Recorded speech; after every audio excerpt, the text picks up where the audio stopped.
Said you never felt so strange, and you never felt so strange, hanging out with the drifters, poets in the pain as they fill your head. No one ever wanted much, no one ever wanted much, and wanted it now. So now you never wanted till someone does. Don't you think you should try a little? Make it all come clean. Is this highway or road to nothing? Just a way to get to them.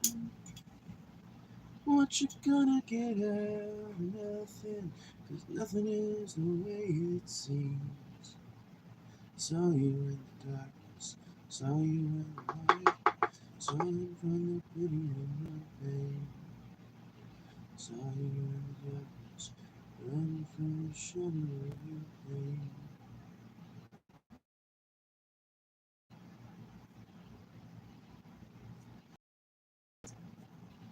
Oh man, it's literally as soon as I look at the chat and I see nothing but bans and a couple of people with paragraphs. Okay.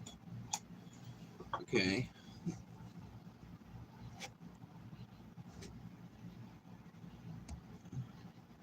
Hey, what's up, everybody? Man, this is an awfully fast response to the feed stream.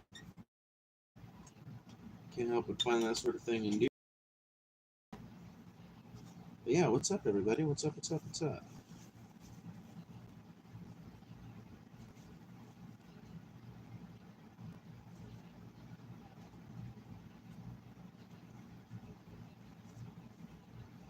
Beauty, I can see you smile, running with your hair on wild, running for the weekend, looking for the daylight in your eyes. Don't you think you should try it out? Make it all come clean. Is this highway or road to nothing? Just a way to get to him. What you gonna get out of nothing? 'Cause nothing is the way it seems. Are you in silence? Sorry, my fingers were sticky for some reason after handling that bag. And not stick in the green kind of way. I've been waiting. I did my extra credit work. Ooh. Ooh. Well, good. So you watched some Hitchens debates, I take it.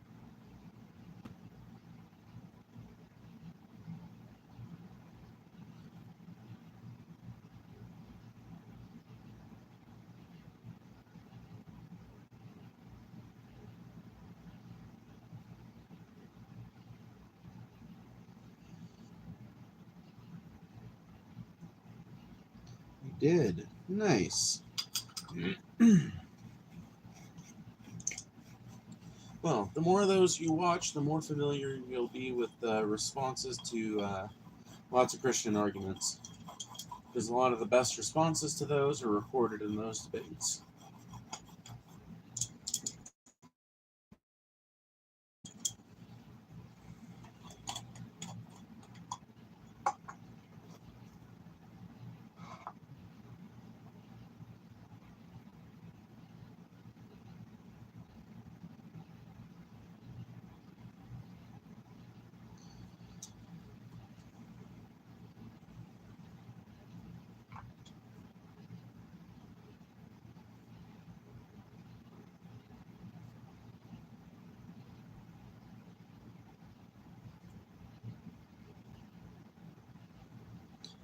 Okay.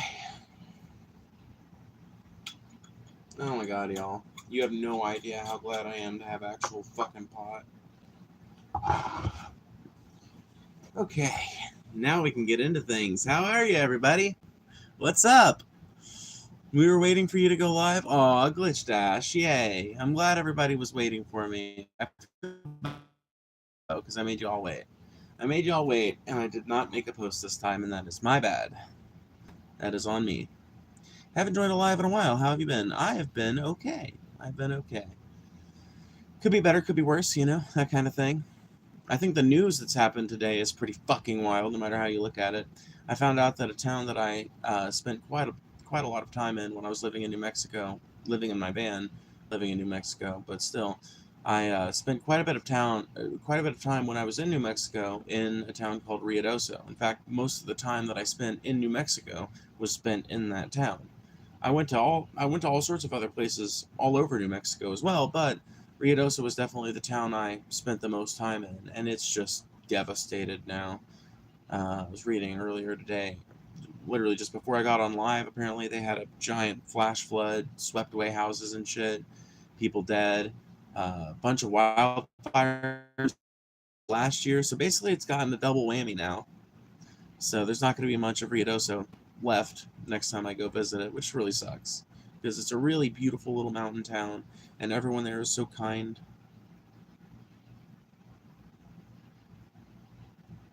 But climate change has just not been good for that city.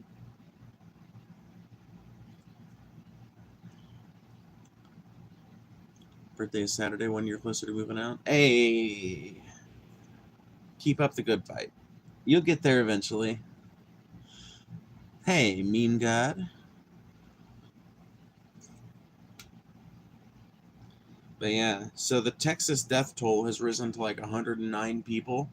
And I want everybody to keep in mind that in the midst of all these deaths happening in Texas, right, Trump fired something like 1,400 people from the uh, what is it, the Northern Oceanic and Atmospheric Institute or something like that, the National Oceanic and Atmospheric Administration. Yeah, there we go. So he fired something like 1,700 people from NOAA, and of them, like 600 of those people were involved in the extreme weather, like forecasting services division.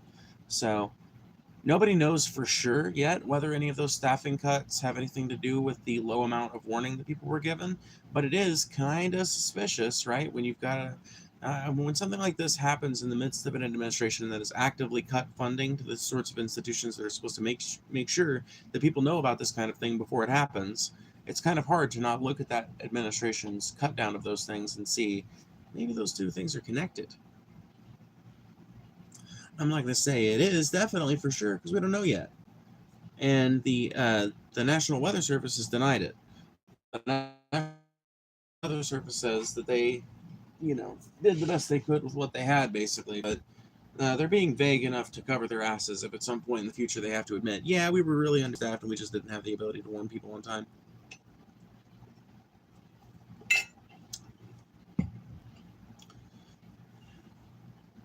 Well, luckily, if they're not in Central Texas, or I think it's like South Central Texas right now that's flooding real bad, if you're not, or if your family rather isn't in that area, they probably don't have much to worry about, luckily, from the Texas floods. But it is a devastating thing, and I like, my heart goes out to Texans everywhere right now, because it fucking blows to have a giant set of flash floods roll through a part of your state and wipe out a bunch of infrastructure and a bunch of people's houses, not to mention killing 109 people. You realize that's like, we're talking like Hurricane Katrina level death tolls at this point, right? Like, can somebody look up how many people Katrina killed? Because is it not true that Katrina didn't kill that many people, but it displaced millions? Somebody can fact check me. Maybe I'm wrong on that, but do you like Trump? No, especially not lately. Not a big fan. Especially not a big fan of how he's trying to get the American people to ignore the whole Epstein thing. He told his supporters to move on.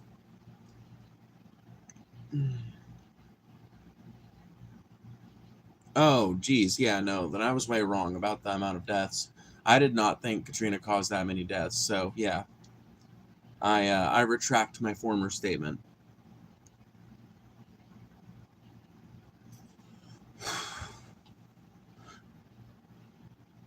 Another thing that absolutely enraged me is learning literally how many towns in the South, obviously other states too, but still, don't have sirens for tornadoes. Oh yeah, dude. There are a shit ton of towns in the South and the Midwest that don't have tornado sirens. A lot of towns and like municipalities and shit in the U.S. that are under a certain amount of population, a lot of them just rely on the hope that anybody living in or around that town is going to be able to hear the tornado sirens of an adjacent community. Let's just hope that a tornado never runs through that county specifically, right? So, yeah, I mean, America's disaster preparedness infrastructure is really just not that great because Americans have this weird kind of, well, it kind of makes sense if you think about it, right? Because Americans are kind of insulated from a lot of natural disasters, or at least we have been for most of our history. It's only been in the last 20 years that these sorts of catastrophic floods and massive wildfires have become an every single year thing. Massive winter snowfalls in places that never normally get snow. Things like this are evidence of the climate pretty rapidly changing to one that favors us less and less and less. And all the while, states are just not adapting to it, right? I live in a state, Mississippi, that still to this day, as far as I know, has absolutely no snow removal infrastructure of its own. As far as I can tell, pretty much every year it snows, and pretty much every year the state of Tennessee has to come down and scrape our roads for us after things finally get um, cleaned up enough in Tennessee to where they can spare the trucks. They'll send them down here, and then they'll start cleaning up shit. But by that time, shit's gotten packed down so much.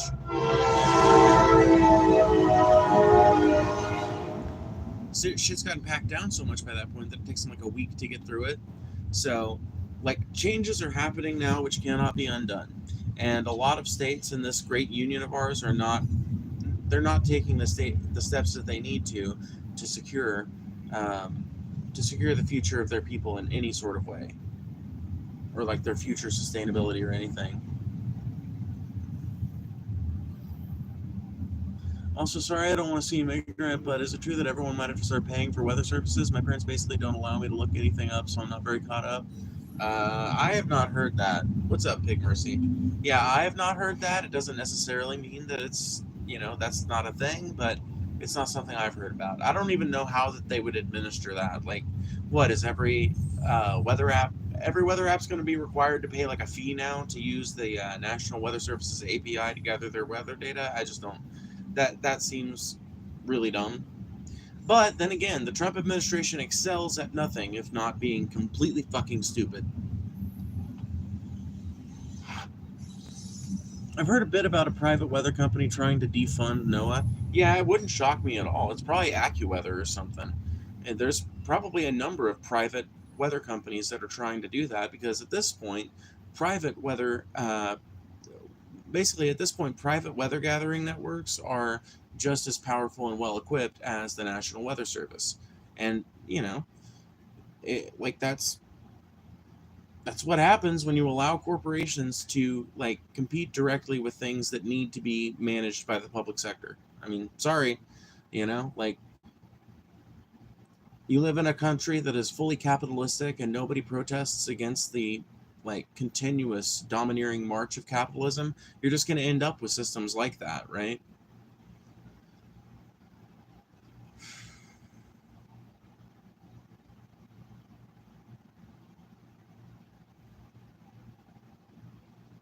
Yep, it's AccuWeather lobbyists trying to get NOAA defunded. How did I know?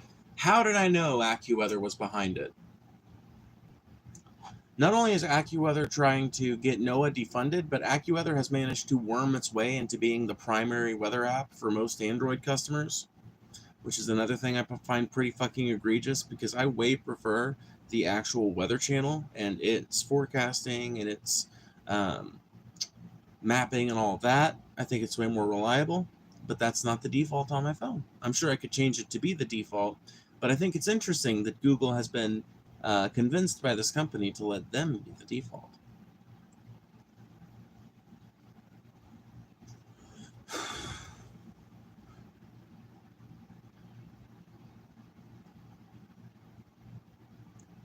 Do you like Kamala better? No. No, I look at Trump and Kamala as basically two sides of the same coin. I think Democrats don't exist to bring forth progressive policy so much as they exist to normalize Republican policy, right? So the Republicans come into office, do a bunch of evil, fascist, fucked up shit, and everyone admonishes them. And slowly but surely, they turn against the Republicans, the centrists, the independents, and obviously the Democrats remain turned against them the whole time, and the pendulum swings back the other way, and when it gets to that other kind of side where it swings back to the left a little bit, instead of actually being allowed to make a full swing back, the Democratic Party basically exists to provide like a little elastic spring back to keep it from going no farther in the left direction and spring it even farther hard direction. So I literally look at the Democrats and Republicans at this point as being a uniparty. I think that they work hand in glove to ensure that they are both successful, that no other political party is successful, and I think that they both operate with billionaire interests in mind, not you and mine.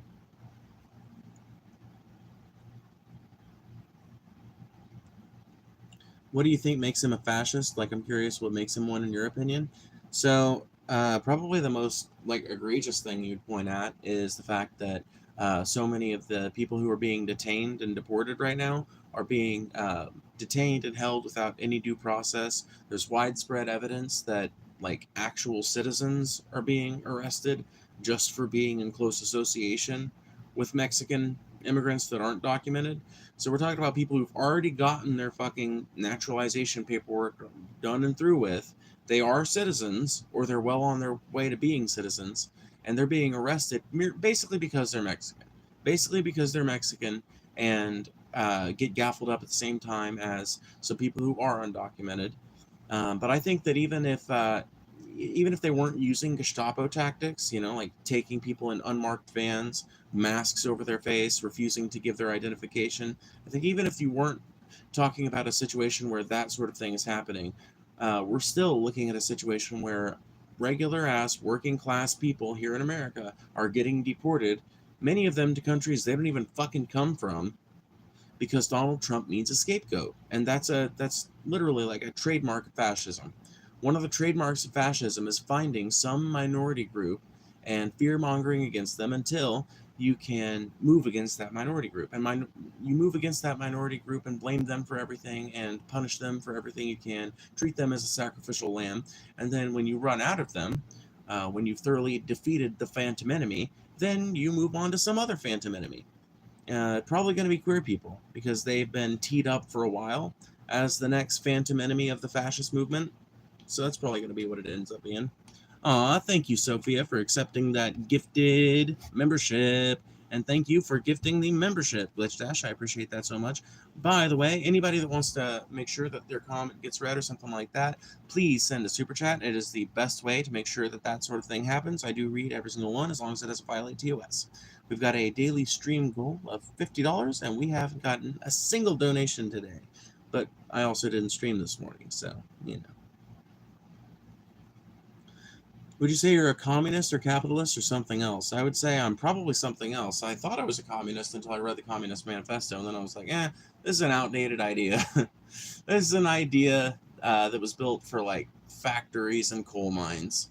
Not to say the factories and coal mines don't still exist, but, like, organizing and making a better world, like improving outcomes for the average person, I think involves going a little bit further than Marx theorized.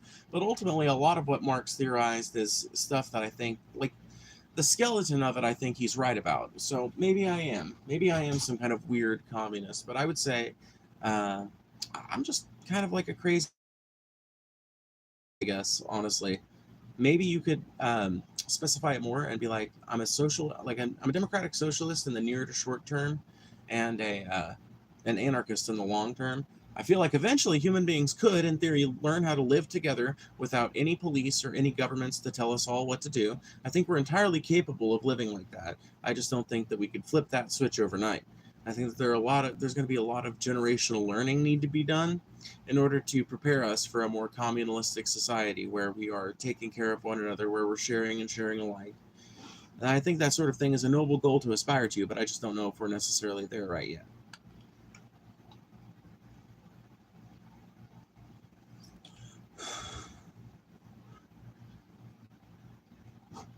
But like, I do think Marx is right when he says that eventually the working class will take over, that the bourgeoisie will be made equal to the working class, and that there will be no more hierarchy in that way. But what form that takes, I mean, that is where I start to diverge from Marx, right? Because under the framework of Marx, that happens. That happens because you mobilize a bunch of factory workers and coal miners to improve the world through their collective action through unionization. I still think unionization is the way, but you can no longer focus on those people. Marx also had a lot of disdain for what he called the lumpen proletariat. He said that he classed, basically we're talking about like prostitutes, petty criminals, and beggars. I think that those are some of the most easily radicalized people when it comes to leftist action. Marx just wants to throw them in the garbage bin. Marx talks about them in incredibly disparaging terms, and I think the lumpen proletariat can actually be successfully activated. You could call me a bit of a Maoist in that sense. Thank you, Caden Isbom. I appreciate that. 99 cents is something, that's for sure. Thank you for the super chat. You don't want to get high yet? I don't want to get stoned.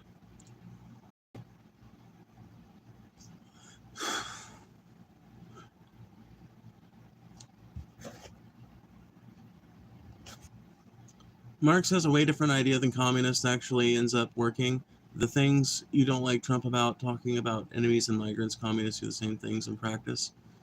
Are you talking about like, well, see, like when you get into a conversation about communism, I feel like a lot of people have this very, very, very Americanized conception of communism, where they think communism, they automatically think every authoritarian regime that has claimed communism. Like, I don't think that merely painting yourself in red and calling yourself a communist makes you, in fact, a communist. I think if we're going to say that a communist is someone who tries to the best of their ability, to bring about the world described by Karl Marx, and the worldly transition described by Karl Marx in the Communist Manifesto, I think that somebody like that in a position of power would have governed far differently than anybody who has ever held a position of significant power in a so-called communist country. I don't think a true communist nation has ever existed, in other words. I almost fought a guy today and my girlfriend ruined it by yelling duck violence. Marx has a very strange backstory. Parents thought he was possessed. All his daughters, control all deleted much later in life, feeling tainted by Marx's presence. That's some weird shit. The weirdest thing I know about Marx is that he was a factory owner. You know, now that's one of the things you learn about communism as you start to learn about it as an actual philosophy. Is that communism is not so much a prescription. It's not so much a call for the workers of the world to unite, or at least not the Communist Manifesto. Maybe there's some of that in there, but the primary point of the Communist Manifesto is like a look at history, a look at the march of history and how that it is led.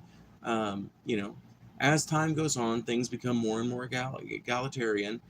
Power is vested farther and farther away from those at the top, and eventually we're like Marx's prediction is that we are facing a world where eventually we will be able to take over entirely. We meaning the working class, and basically Marx's reaction was if you're someone in the bourgeoisie like Marx was, you need to be prepared for that, and you need to be willing to help that transition, because ultimately you end up in a way better position as a capitalist if you help that transition when it comes time, right?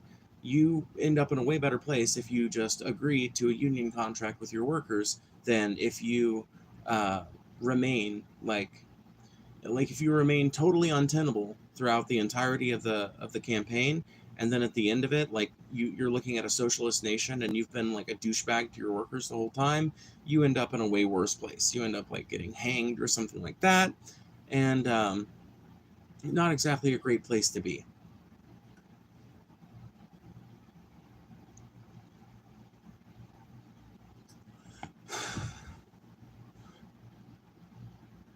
Eddie R broke my wrist. Wouldn't miss nothing for a Phoebe stream though. Aw, Riley.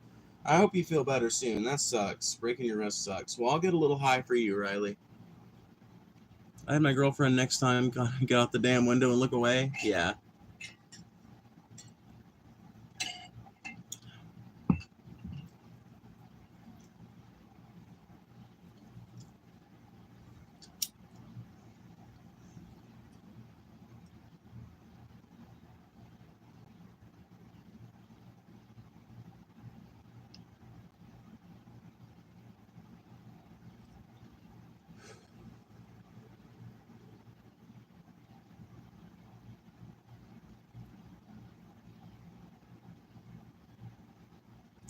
Ain't nothing finer than some of that good Missouri grown. I tell you that much.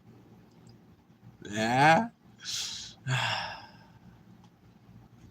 Leave 41%. As it turns out, I'm actually one of the majority of trans people who has a supportive enough family and friend structure to never really worry about the sort of estrangement that leads to so many trans people killing themselves. So, no, much to your chagrin, I'm sure, I will not be 41%ing. Like, I, I like honestly can't imagine like trying to be that casually cruel to another human being and like try to rub that in somebody's face, but you do you, you know? Hey, it is not up to me to make you a properly socialized human being. That was up to your mother, and she failed. I'm not I'm not equipped to take on the responsibility. I don't know you, you see? So I can't make you into a human being. But I hope that someday you'll look back on comments like that and wonder, what the fuck made me say some fucked up shit like that?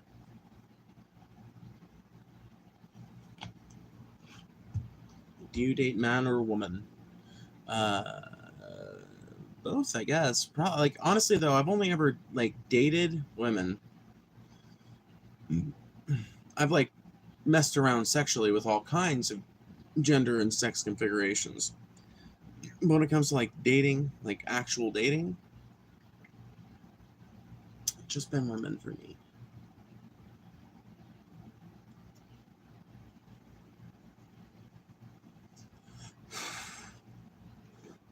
The kids like to bully and won't engage in any other conversation. Some of the kids won't engage in any other conversation. Occasionally we do. Like that's the thing about these streams is that they take a while to get going sometimes, and sometimes they never really get going. But eventually we usually manage to land on a semi-cogent group of people who can maintain something like an interesting conversation.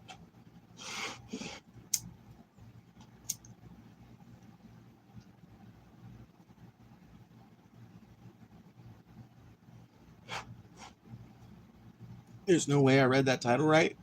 Which part do you take issue with, AJ? Like you? Well, yeah. Like AJ. AJ agrees with me on basically everything as near as I can tell, but AJ is respectful and has an interesting conversation with me, so AJ stays. I love people like AJ. I don't love dumb bitches in the chat that say horse shit and expect me to treat them with like a giant amount of respect. But as long as somebody's not that, I will literally have a conversation with anybody for any length of time. Well, not for any length of time. Let me not oversell myself, okay? I'll have a conversation with anybody for a maximum of about 6 or 7 hours. After that, I start to become pretty bored, no matter how interesting the conversation might be. Unless I'm tripping with somebody. I like the stream because you actually talk about relevant topics. I mean, I try my best. We don't always talk about the most up-to-date shit. Like, it's not always the most recent thing in the news that we're talking about. But, you know, I always put that sort of thing in the title so that it's suggested to people. And they think, man, maybe I can ask this person about the news. Maybe I can ask this person their take on current political events and things like that. Because ultimately, I think that it's way more important to talk about, like, the actual goings-on of the world and it's day to day. I think that's a way more productive thing to talk about than like my genitalia. Call me crazy, but that's not like the most interesting topic to me. You know what I mean? Like I would just much rather talk about whatever's in the news or whatever is on people's minds. I mean, that's another great thing about these chats is that if somebody just has an interesting philosophical conversation that they want to take us down, they can take us down that road too. By the way, make sure you guys are liking the stream. Every single time you hit that like button is another chance to send this stream out to even more people, which increases the quality of your viewing experience by adding more people to interact with the chat. Because I read the chat here, and that's kind of what we base the conversation off of. So I want to debate. Well, we can't have a debate. You see, CWAG, because there's no moderator. Well, there are moderators, but they're all on my side. So it wouldn't exactly be a debate. But we can have an argument if you come at me with a topic that we want to argue with. I've always got no problem with arguing with you.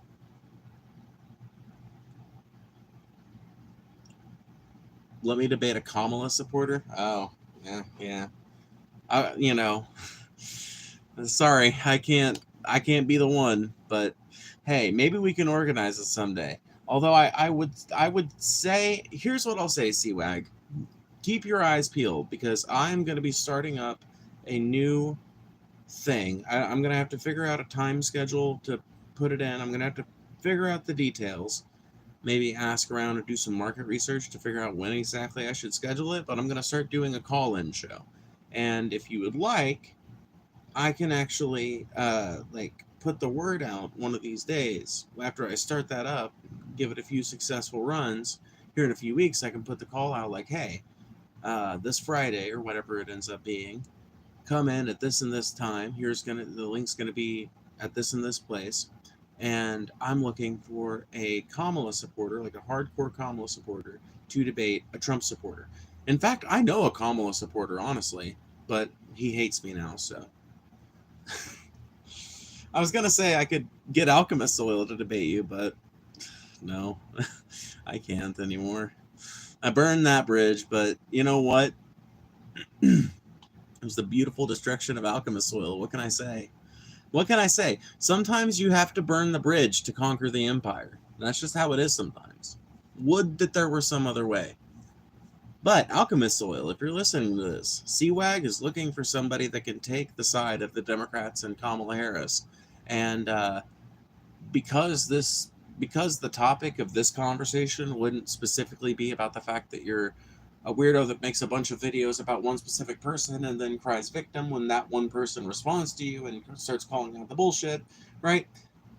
I will legitimately do time limits and impose a bunch of bullshit on you guys. A bunch of bullshit that I would find thoroughly annoying if I were on your side. But if anybody is listening that knows Alchemist Oil and wants to put this out to him, let him know. Let him know I got a fucking conservative Trump supporter person that wants to debate a Kamala supporter, and tell him that I know that I'm obviously not gonna be up for the task. I ain't the one, and I'm sure CWAG I think CWAG phrased it that way because CWAG knows that I'm not the one. CWAG knows that I'm no more of a Kamala supporter than he is. Always looking cute. Oh, thank you, Bambi. Honestly, I've been wearing this outfit a shit ton just because, I don't have a lot of clothes right now. But here's the problem, right? I've got a lot of clothes, but a lot of the clothes I have are really only suitable for 6 months out of the year, give or take. And when it comes to summer, I really only have a few outfits that really work in summer. And I go through them quick, dude, because there's way more wear and tear on your clothes in summer because you're doing more, you're outside more. At least maybe not everybody, but I am. I'm outside way more during the summer, so I'm tearing up my clothes and shit like that. And so I go through them super quick, and it sucks because at this point I basically have 2 shirts. 2 shirts. I've got legitimately 2 shirts that are actually comfortable to wear outside when it's as hot as it's been lately. Literally, I've got 2. I've got this tank top, which I've had literally since before I got on the road. This tank top has traveled with me from Pismo Beach, California to Salisbury Beach, Massachusetts, and everywhere in between. Literally. Been with me the whole time. And I've got that crop top that you guys see me wearing sometimes, the one that I made. Those are basically the best summer-equipped clothes that I have right now. And so that's why you guys are constantly seeing me rewear the same outfits, because I basically have 2 outfits in the rotation, and then I have to wear one for an extra day and clean them, and then it just sucks. I need to get me, and honestly, I have like I have several pairs of shorts, so really shorts aren't the problem, right? I've got that pretty well lined out. It's shirts that are the problem, because I have like I've got that cute little butterfly tee that you guys see me in sometimes with the little buttons on it. But the problem with that is that it's kind of it's a thin and breathable material, but it's kind of baggy, and it's got way more coverage than this does. This is way more breathable just because it's so much less fabric. But it's what it is. I'm surprised there are 35 people sitting around listening to me bitch about my clothing. I have sensory difficulties, so I only wear like 4 different things. Oh, dude, we are totally similar, because that is part of what goes into my choosing. Like, now I have expanded a lot, right? I don't just have 4 different outfits. Like, in the winter, I will go through a whole bunch of different looks. I've got like a bunch of different pairs of pants that I feel like look nice on me and that are comfy enough to wear. And I've got a wide variety of shirts that you can wear in the colder seasons, a wide variety of like cardigans and things like that too. Like, I've got a full closet. It's a small closet, but it's a full closet. But none of it is summer wear. None of it. Hey, what up, Book Blaze? I see other streams where they take callers. Oh yeah, Light Hataki. Yeah, I'm gonna be. That's what I was trying to get at, and then I got distracted. Um, Thank you for reminding me. Yeah, no, I want to start up a weekly call-in stream. Now, it's not going to be a vertical stream, because until I have a little bit more money and have the ability to buy some stuff for the channel, um, like one of the things I want to get for the channel is either a laptop or um, either either I get a laptop or I replace this phone and use this phone as like a backup phone, because then I could do call-in streams vertically. Aw, thank you, Frey. I appreciate you so much. Hell yeah. By the way, Frey, I just have to say, um, what what you guys, I mean, mostly Paul, but I think y'all were all in agreement. What y'all were saying earlier, in regards to that person who was like repeating the Peter Griffin meme in y'all's chat, y'all are the fucking goats for that, and I literally love you guys to fucking death. This is why, maybe this sounds sycophantic, I don't even give a fuck. This is why I defend you guys. Because no matter what bullshit gets said about the Pessimist Productions team, I have never, ever, ever, ever, ever found you guys to be anything but honest and forthright, funny, and fucking loyal to the bone. So you guys are great, and that made me feel like $1,000,000. So thank you profoundly. And you'll probably talk to Paul again in voice before I will, so tell him I said thanks for that too, because that just it honestly, it made my day. Literally made my whole fucking day. Trump belongs in prison. Let's just be honest about something. We ain't sending no president to prison, bro. We ain't sending no president to prison. And I gotta be honest with you, if we're gonna preserve any faith at all in the idea that some sort of change in America might be accomplished through electoralism, like, I'm a progressive, and there's a part of me that thinks that through some sort of combination of electoral activism, we could, in theory, enact a better world, right? I do hold on to a little bit of faith in that system. But I think if we're going to do that, I don't know if we should establish the president with the precedent that we throw presidents in jail. I don't know if that's a good idea. Because, like, what if you get like a really cool socialist president, but in his first term he doesn't, like, in the first 2 years of his first term he doesn't manage to win. Like, let's say well, it can't be Zoran because he's fucking born in Uganda. He can't be the next Obama. Well, whatever. Anyway, let's say a Zoran Mamdani lookalike, basically, somebody with those same sort of like Bernie Sanders-esque policies, rises to the national level, right? What if within the first 2 years of his presidency, he has wide support from the people, but the Congress doesn't reflect it? And like, as they get closer to the midterms, it's looking like everything's going to flip. And before it can happen, they use the president, or I'm sorry, I keep saying president instead of precedent because they're such similar words. But what if they use the precedent we've established to use like a collective opinion in Congress to imprison a president? What if they use that to basically imprison like a legitimately good independent candidate. I don't know. Maybe it's like a fear-mongery kind of thing. Maybe it's not something that would actually happen.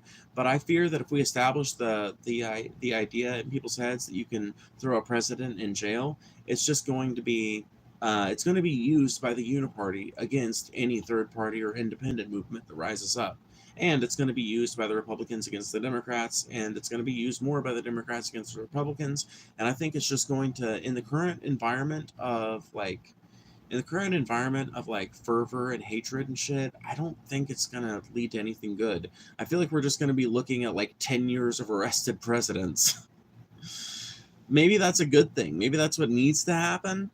But if that's the case, I'm saying that if that's the case, then I'm going to say maybe we just need to fucking get rid of the institution of president.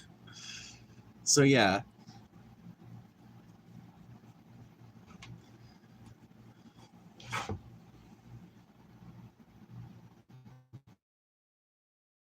Scared of him? I don't understand that. You don't understand it? Dude, it's because Trump commands a fucking army. It's a small army. It doesn't make up a majority of Americans. But Trump commands an army in a way no other politician has commanded an army in a long fucking time. And I ain't talking about the U.S. military. I ain't talking about, the men and women of the U.S. Armed Forces. I am talking about the men and women of MAGA. Trump commands an army. What Trump says goes because what Trump says goes. It's tautology, you see. Trump has influence over every single person that votes in the Republican Party.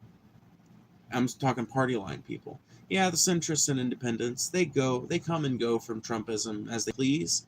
But the hardcore Republicans, as far as on-the-ground voters, they are dyed in the wool on the board, or, on the boat for Trump. And no Republican politician wants to stand in the way of that because they see what has happened to politicians who've done it in the past.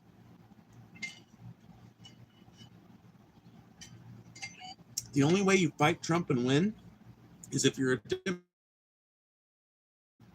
because Trump owns and controls the Republican Party on the ground level. I'll say that again.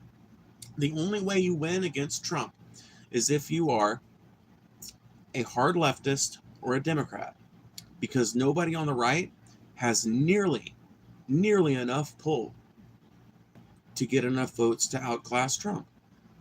That's why Republicans are afraid of Trump. That's why Republicans vote however he says, because they know that if they don't, Trump will just primary them. Trump will do his best to primary them. See, this tactic that Elon Musk has brought out lately, where he's threatening everybody with primarying and shit, this is not something Elon Musk invented. It's actually something that his mentor, Donald Trump, invented. It's something that he was threatening just 6 months ago, 8 months ago. But over the course of the Biden administration, it was happening, where Trump would say, this right-wing politician voted with Biden on this thing. We are going to primary him next year. And some of it worked, some of it didn't. But that's why. They know that Donald fucking massively overinflated. And he is so fucking petty and so well connected and so tied in to the American political and business structure that there actually is kind of an electoral risk to going against them, unless they want to jump ship and become leftists, and none of them want to do that. But that's the only way to beat Trump. You can't beat Trump by trying to be a better Trump, because you can't be a better Trump than Trump. Sorry, it's just physics.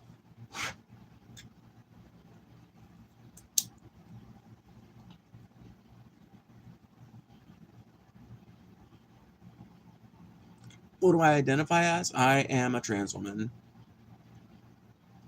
I mean, I feel like it's probably pretty obvious from the bangs and the, tank top and the titties. But hey, not everybody sees it instantly, and that's okay. Turn to Jesus. How about you don't assume things about my relationship with Jesus without asking about my relationship with Jesus?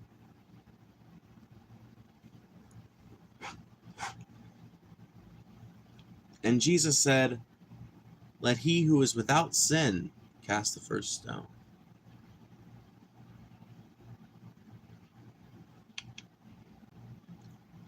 Can I see your chats? Yeah. Yeah, things are just going by quick, so it's hard to kind of tell what people are saying.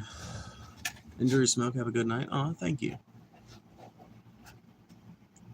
Let me turn on some things. Just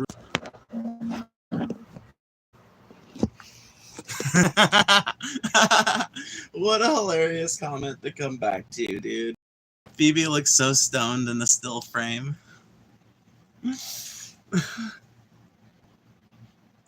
Do I? Okay, am I back? Yay, we're back. Do, do, do, do. Cool. Yay. So what the fuck were we talking about? I love it. Oh, shit. The most professional podcast in the world on my phone.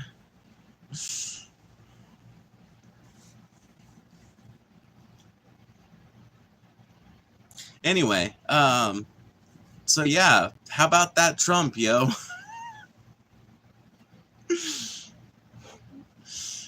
Anyway, honestly, with the way politics are in America, I've been thinking about getting a student visa and going to college in Japan and then just getting citizenship there. Ooh. Fill my head with sweet nothings, please. Yeah, no, I've thought legitimately about moving to, like, the Netherlands or something, but as near as I can tell, you either need to be independently wealthy or you need to have, like, some kind of fucking trade to immigrate out of America to any other country. It's kind of fucked, right? Because America's like, that's why it bothers me that some conservatives are so anti-immigration, because in my mind, one of the special things about America is the fact that we're the only goddamn country on the planet that has a big old plaque out front saying, "Send us your hungry, your poor, your huddled masses yearning to breathe free." You know what I mean? Now, you can say the French built that for us. That's not our philosophy, but it is our philosophy, or we wouldn't have preserved the statue for all these years. So it is ultimately recognized by at least a good chunk of Americans to be our heritage. We are a country of immigrants, right? That only became like a leftist thing to say in the last 5 years. That only got like a politicized tone to it in the last few years. I grew up hearing we are a country of immigrants from people on both sides of the political aisle. It sucks because in my mind, it sucks because, like, you used to hear a very common line out of conservatives. You would hear either, we just don't want no immigrants, period. But you would really hear that out of so very few. You had to fucking talk to a real hillbilly to meet somebody like that. And then you had the people who were more like, well, we need immigration. Immigration's good. America's, country of immigrants. But they need to come in legally. And now you still have those two groups, but it's like they leave that last part off, right? It's like they leave the country of immigrants part off. It's like, well, immigrants are fine, whatever, but they need to come in legally. But in my mind, they're skirting around a fundamental fact about America, which is the fact that we are we're a cultural melting pot. We are the country where cultures come to fuck and have babies. Atlanta isn't a black city anymore. It's Chinese and Latino. And thank God for it. Like, thank God for diversity. Like, did the Chinese and Latino people come in there and strong arm black people out of their homes? Was it like the Israel-Palestine situation? I don't think so. I don't remember the genocide in Atlanta, my friend. You know what I'm saying? It's like, it's demographic shift, man. It happens. Dude, the city I live near used to be pretty much like majority white with a sizable minority of black people, like a decently large sizable minority. And now it's way more evenly balanced, and there's a pretty sizable Indian population and a pretty sizable Southeast Asian population. So, like, it just goes to show you how shit changes over the years. Like, and it's got a huge Mexican population now too. Like, that's something that wasn't, like, that was only just kind of starting to become a thing in the town that I grew up near when I was a little kid. Nowadays, it's Like, there are like 3 Mexican grocery stores in that town, and it's not even that big a town, you know?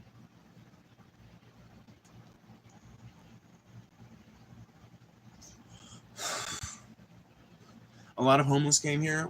For reference, light, where is here in your case? Just so I know. In history, what places remain demographically identical forever? Well, none, Neuroseancer, and I'm sure me and you both know that, right? But it is a good point to bring up. No place ever remains, like, genetically, like, isolated. I mean, think about what that implies, number one. You know what I mean? Like, you really don't want a population of human beings that's completely geographically isolated, because at a certain point, everybody's just fucking their cousins. And I don't know about you, but I don't live in Alabama, you know? I don't practice Alabama ethics, you know? And I'm not keen to start. I'm a Mississippian, thank you.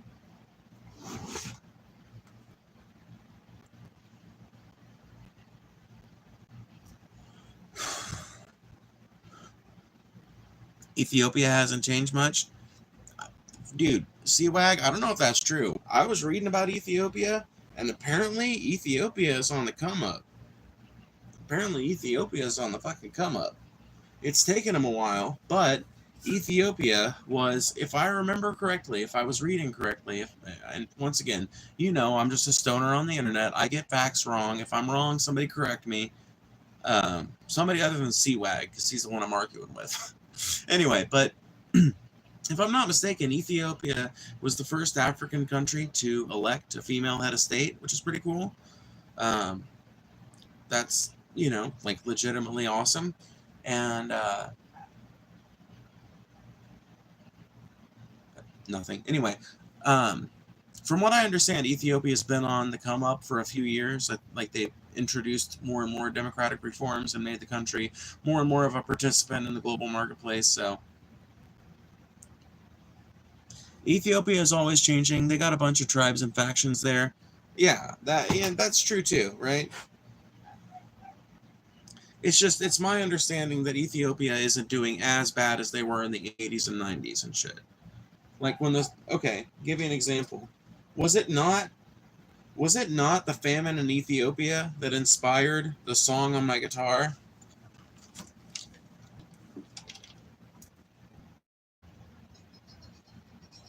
We are the world. We are the children. We are the ones that make a brighter day. So let's start giving. I want to see what the fuck they're barking at, just in case it is anything.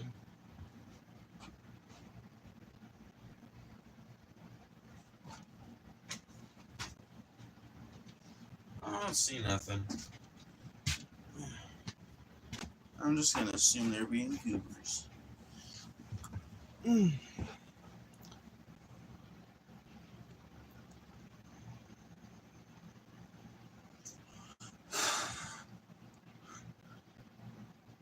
I'm talking about over 2,000 years. Famine doesn't mean a culture changed.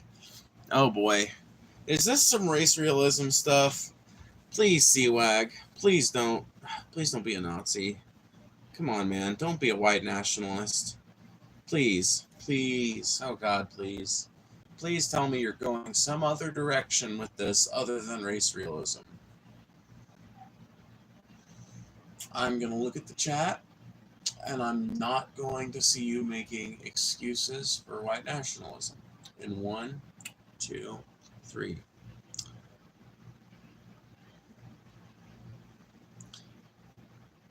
I don't care about anybody's chat right now but CWAG. I'll be real honest with you.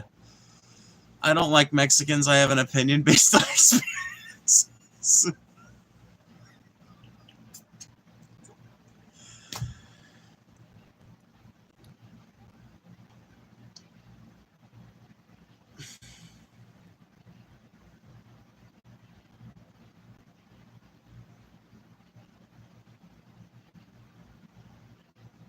It's not the first time I've talked to a person who openly admits that they're racist, but this might be the longest time that somebody's ever maintained some sort of conversational association with me and me not realize that they're like just this side of a white nationalist. Holy shit. Okay.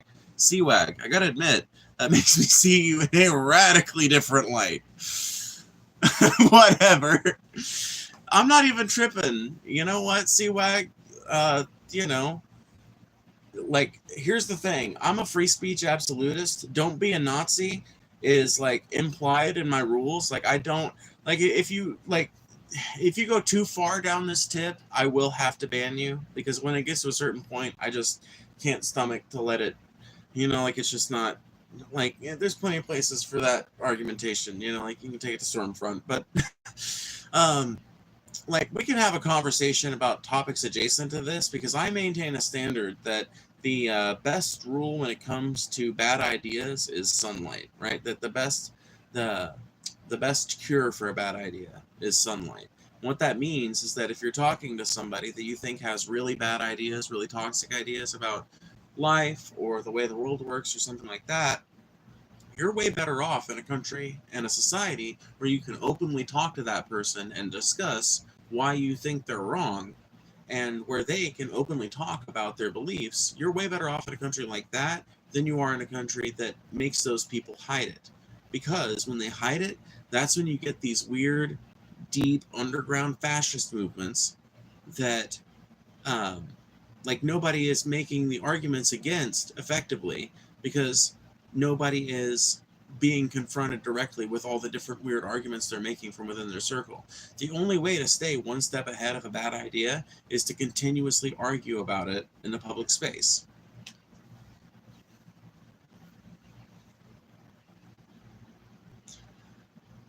That's America. That's the point of America. I can say what I want and a king won't lock me up. No, CWAG, I 100% agree with you. Yeah, no. I'm sure, I'm like, yes or no? Is that one of the reasons why you hang around this channel? Like, because you know that I'm not going to ban you merely for expressing some right-wing, super conservative positions? Because, like, I feel like that's why a lot of people hang out on this channel. Because we can, like, I'm probably one of the few, like, super far lefties on this platform that has, like, regular, everyday conversations with regular, everyday conservatives and MAGA people, and actually tries to work my way through the things that they believe. And I don't ban people merely for having a conservative position. Now, if you come in here with some, like, baseline shit that's just meant to be, like, agitation, it's not really meant to start a conversation, it's just meant to be an admonition or whatever, that type of shit gets banned all the time under my rules of readability, originality, and interestingness. But just disagreement, I love that shit. I feed on that shit. I make content on that shit. 100%. You're smart enough to ban people based on logic, or have been? Well, yeah. I mean, I don't personally ban a whole lot of people, honestly. It's usually my mods, but all my mods know that we let trolls live here. As long as they're interesting, and I can read comment, we let trolls live here.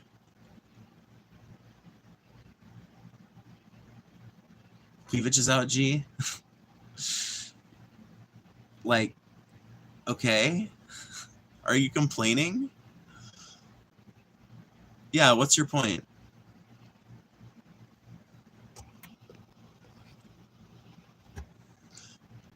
I won't ignore your opinion because you're trans. I'll ignore your opinion because you're a woman. I like your I like your thinking, Shane Legs. You can stay too. Yeah, you got timed, but you can stay. That was actually kind of funny. I'm not gonna ignore your opinion because you're trans. I'm gonna ignore your opinion because you're a chick. It's like misogyny, and not trans misogyny. It's almost a compliment.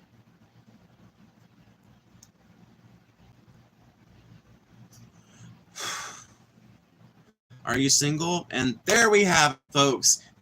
Inevitable end, right? The inevitable end of every, like, interaction with, like, a semi-attractive trans person. Eventually, somebody brooks the question. You know what?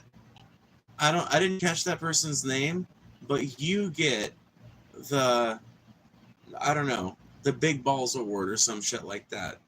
Make up a name for whatever award you get. I don't care what it is. But you I just think that that's like a perfect, like, honestly, and this happens to cis women too. So maybe it's just a thing that happens to like semi-attractive women in general. But like eventually you get the person who's asking if you're single and like subtly flirting with you. And I always think that it is, I don't know, it's endlessly fascinating to me, right? That there's always somebody out there bold enough to just ask outright, right? Because that is just not how I operate. I'm like, I'm the type of person that if I really want to know that about somebody, I will get them in a conversation about some of their shit that invites them to talk about their partner if they have one. Like, I'll just like try to get to know that person, like not necessarily making any moves till I know one way or the other. You know, like I don't know. I'm just not. I don't navigate life that way, and so whenever I see that in the chat, it always throws me for a bit of a loop. But I've seen enough other femme streamers on this platform to know that that is something that pretty much every pretty much every woman deals with, as near as I can tell. Sorry, I'm blunt. I am what I am. No, if anything, I'm appreciative, you know? Like, I don't have that sort of boldness in me, but some people do, you know? You should do a Walmart live stream? What the fuck? No. Dude, I'm never gonna do some fucking IRL streamer bullshit like that, dude. Catch me dead doing that shit. Can we have a conversation on the title when it says Trump is trying to take over NYC? No, no, no. He's not trying to. He threatened to. So basically, Trump was talking about NYC's. I don't know if he's actually been elected mayor yet, but I know he won the primary. So he's like the main candidate, and he's got way more energy behind him than any other candidate in the race, right? So like, he's got way more energy behind him, and he's super popular with New Yorkers and shit. And Trump was talking about Mr. Mamdani and was saying something about how he's a communist and all this shit when he's not. Call him what he is. He's a democratic socialist. That is not the same as a communist. Fundamentally different fucking philosophies. Fundamentally different ideas about the ability of the market to coexist with its system, right? But anyway, he said he basically threatened to take over New York City. He didn't specify what conditions would cause him to do that, but he said it immediately after talking about how much he hates this newly selected for the primary socialist mayoral candidate. So it's just like alarming to me, right? Is that not an indirect threat?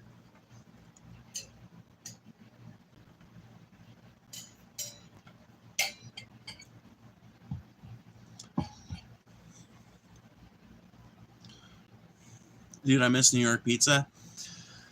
I miss Northeast pizza in general, bro. I miss Northeast pizza in general. I lived in Massachusetts, but Massachusetts has great pizza. Phoebe, you look like how a Domino's pizza smells. Dude, Domino's pizza smell amazing. That's like a huge compliment, in my opinion. Why would you want a governor who isn't even from America? Need to be based off of law and a Muslim? Remember 9/11? Wait a minute. Hold on.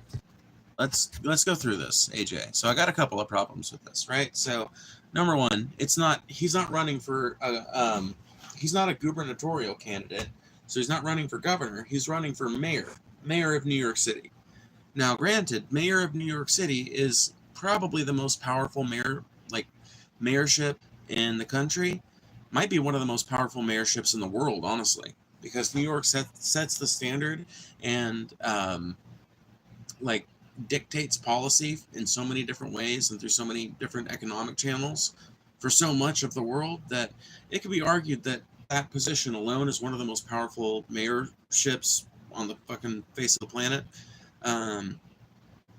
Inarguably a more powerful position than the governor of some states, but he would not be the governor of New York State. So with that in mind, that's problem I have, number one. So he's not running for governor. But number two,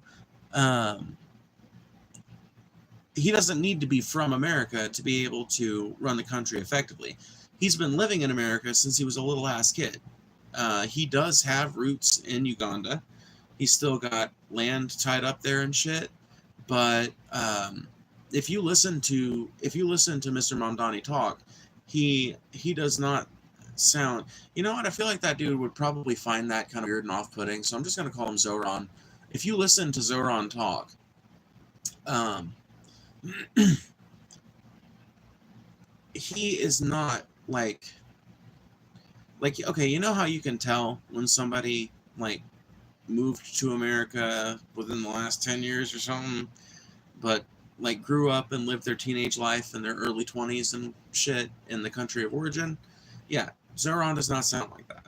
Zoran is clearly somebody who's lived in America for a very, very long time, who has been well acclimated to American policy and culture and shit. And his education background is pretty fucking stellar as well. So, you know, I'm all for it. No, like, and also he's not like billionaire funded in any way. He's not IPAC funded in any way. He's entirely grassroots funded, and like the only significant purchase he's made with his with the income from his assemblyman position, because that's what he is currently. He's a New York state assemblyman, I think, and the one big purchase he's made from that is like 4 to 7 acres in Uganda, something like that. So like a small holding in Uganda is the most expensive thing, and it's valued between 150 grand and 250 grand. So the value of a cheap American home in the market we have right now. So, you know, I really don't see any reason why we should fear somebody from Uganda any more than we should fear somebody from America, you know? America has been harmed far more by Americans than it's been harmed by people from Uganda, at least if we're going to talk about particulars. So, and a Muslim, remember 9/11. So, I don't believe that the fact that a few Muslims committed 9/11 means that we can judge the entirety of the Ummah, or the Muslim world, with this broad brush. I don't think that the fact that 9/11 was committed by a few Muslims means that we get to completely exclude Muslims from ever having a position of authority in America or from ever having a position of leadership in America. I think that's ridiculous, because if we're going to do that, then when are we going to start excluding Christians from places of leadership? Because the Christian church produced Dylan Roof. The Christian church produced Timothy McVeigh. What are we going to do about these Christians in leadership positions? How many people do they have to kill? How many American citizens do they have to murder before we finally keep Christians out of leadership positions? You see how that sounds, you know? For the record, I don't want to keep Christians out of leadership positions. What I'm saying is that if you're going to exclude Muslims from leadership positions on the basis that a few Muslims did 9/11, then I think you need to exclude Christians from leadership positions on the basis that a few Christians have committed some domestic terrorism in this country.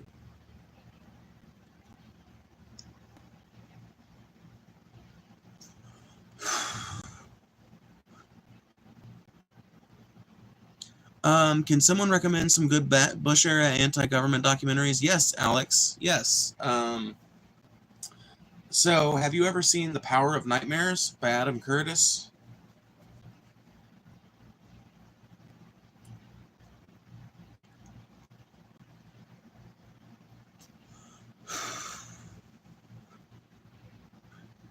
No? Okay, add it to your list. It's free on YouTube. It's super fucking, really well researched documentary, really well presented documentary, and just incredibly interesting. There are a few different versions of it on YouTube. Try and find the highest quality one, because some of them are kind of become degraded because they've been watched so many times and they're so old. But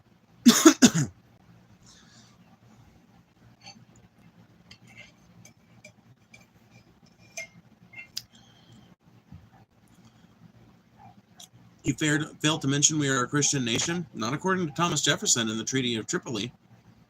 What do you know about the Treaty of Tripoli, sliss boy?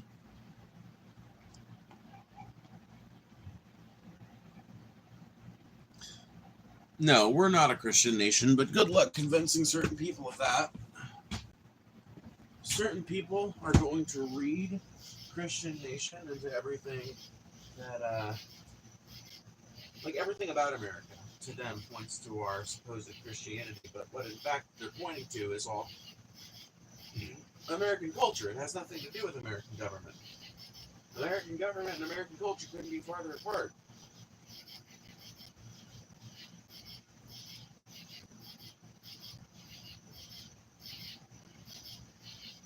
American culture says smoking weed and having a good time is a fun thing to do on the weekends. American government says that's a crime.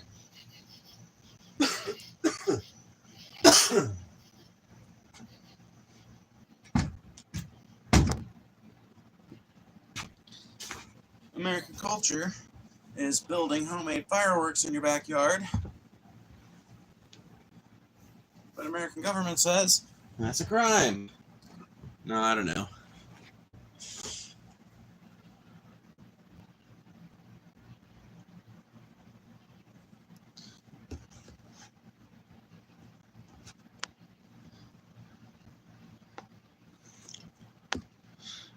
Hey Phoebe, do you know about the Battle of Karbala? No.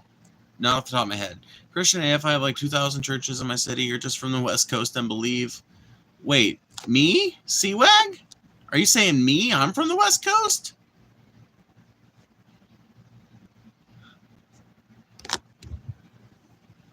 Are you libertarian left, Phoebe? I guess, yeah. I guess. Like, okay, here's the fucked up thing about me, right? I think that when you get me into a deep conversation about the possibilities of humanity and the things that I want to see us do and the things that I think we're capable of getting to in our, what is probably going to amount to a pretty short lifespan on this planet, I think that we could achieve something like an anarchist utopia where there is no government and there is no employment hierarchical structure. Why is that fucking word so hard for me to say sometimes? Anyway, I'm so anarchist, I don't even want to say the word hierarchy, bro. Anyway, I believe we could get there, but I don't think we can flip the switch on that. And I think that the best kind of happy medium we can get to between now and then is finding some way to start acclimating people to helping one another by creating a broad base of social programs that help people and keep people afloat, no matter what the changing tides of the economy bring. And I think that otherwise, getting the fuck up out of people's lives to the best of our ability is, I think those two things combined make for some pretty fucking stellar policy. And what that means in terms of like policy prescriptions means I support universal healthcare, means I support an end to the war on drugs. I support the legalization and like regulation of all drugs. I think housing reform is a perfectly just goal to pursue. I don't know that it's one of the ones that we should start with, but infrastructure renewal and widespread public transit, I think those are things that just, they bear fruit as soon as you start implementing them. I think they're things that the American people have pretty much agreed that we need for a long time, and it's only at the behest of the car companies that we've allowed to get to the sorry state to where we are now, where there are no sidewalks and you have to take a fucking car every fucking place you go. The world shouldn't be like that. The country shouldn't be like that. We don't need to be like that, and that's one of the policies that I would pursue if you gave me the reins to the country, right? Where does that place me? I leave that up to you guys, ultimately. I don't know where that places me.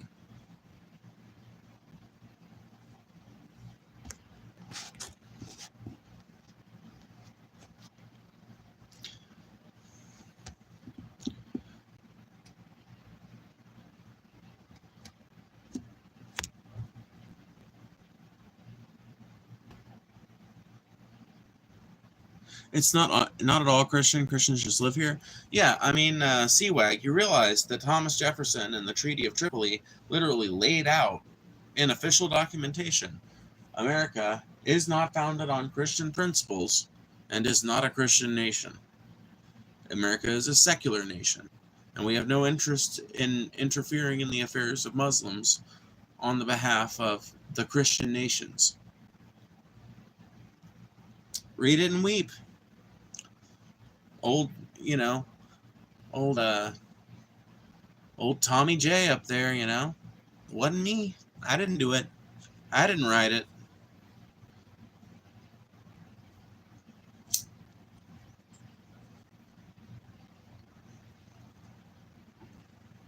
You realize our currency didn't say "In God We Trust" until the 1950s. Our currency didn't say "In God We Trust" until the McCarthy era. A lot of the stuff that you guys point at and say is a demonstration of your Christian values having a long history in America are actually things that were started in the era 1950s and 60s, or the late 1940s and the 1950s. The era of McCarthyism, as people were being questioned for their communist associations, and as any further swing to the left was being basically fought tooth and nail by every corporate interest and every like moneyed interest purchased politician in Congress. That's when a lot of these things that we now think of as just like bog standard when it comes to American legal jargon, so like the shit on our currency and all that, a lot of that shit came into effect during the 1950s, the McCarthy era.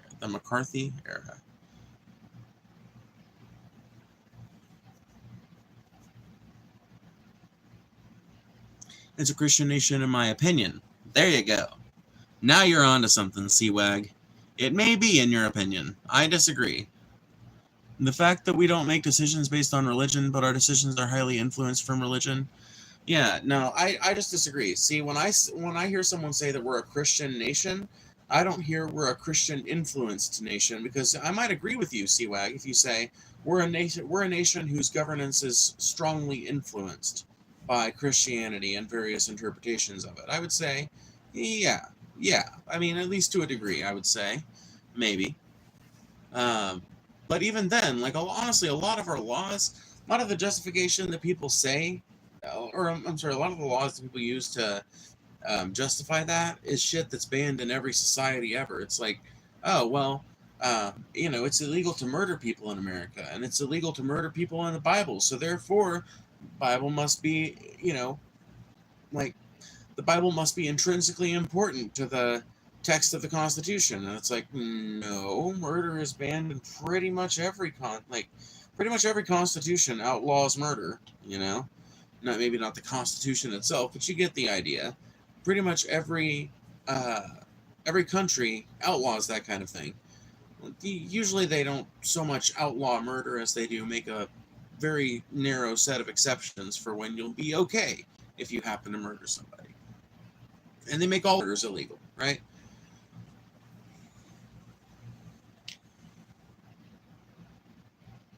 We should keep religion out of basic judgment. Yeah, the Old Testament is trash. Well, yeah. I mean, hey, we agree there, Seawag. We totally agree there. Yeah, and I think that religion should not be a part of the decisions that our government makes in the modern day, because frankly, you can say that Christianity heavily influences American governance and shit, but I would argue that it shouldn't influence it nearly as much as it does, because if you actually look at the demographics of America, we are no longer just a Christian nation. There's a significant population of Muslim people in America. There's a significant population of Jewish people in America. There's a significant population of, obviously there's a significant population of, I'm trying to think of other religious groups, actually. Whatever, you get the idea. I'm going to turn this light off, because this is fucking bugging me. It's too bright. It's just too bright. I'm too stoned.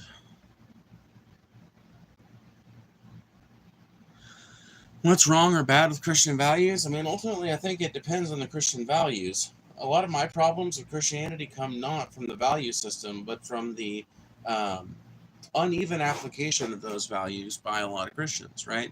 A lot of Christians will claim to live up to those values or believe in those values, but then they won't really act on those values, right? The Beatitudes lay out a very clear path for how a Christian should live according to Jesus. A lot of Christians don't even pay attention to that shit. A lot of them, like Jesus calls for us to feed the hungry. I don't see a whole lot of Christians feeding the hungry. Jesus calls to us to house the homeless, and I don't see a whole lot of Christians housing the homeless, I actually like the beliefs of Christianity as a movement. If you're going to take Christianity as a movement to mean the sayings and teachings of Jesus Christ, if that's what you're going to define Christianity as, combined with a couple of other dogmatic steps, right?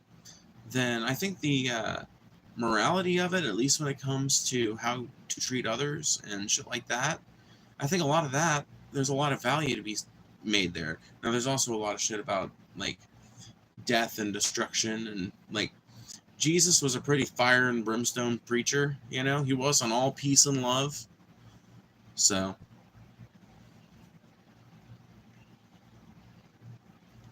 there are plenty of reasons some values can be claimed bad, especially considering the fact that many values aren't actually acted upon, as Phoebe's saying. Yeah, so it's like, I have nothing, I have literally no problem. In fact, I think it's a great thing that Christians claim to be all about helping the homeless and helping the poor and feeding the hungry. All of these things are things I think that people should believe in. I think that these are things that people should act on. But a lot of Christians don't. And so a lot of my problem with the Christian church is a matter of hypocrisy within the ranks. You should look deeper. Christians are helping millions of people. I don't know about that, dude. I think that there's some Christian organizations that are doing better than others. And I think the Christians that I'm not talking about know that I'm not talking about them.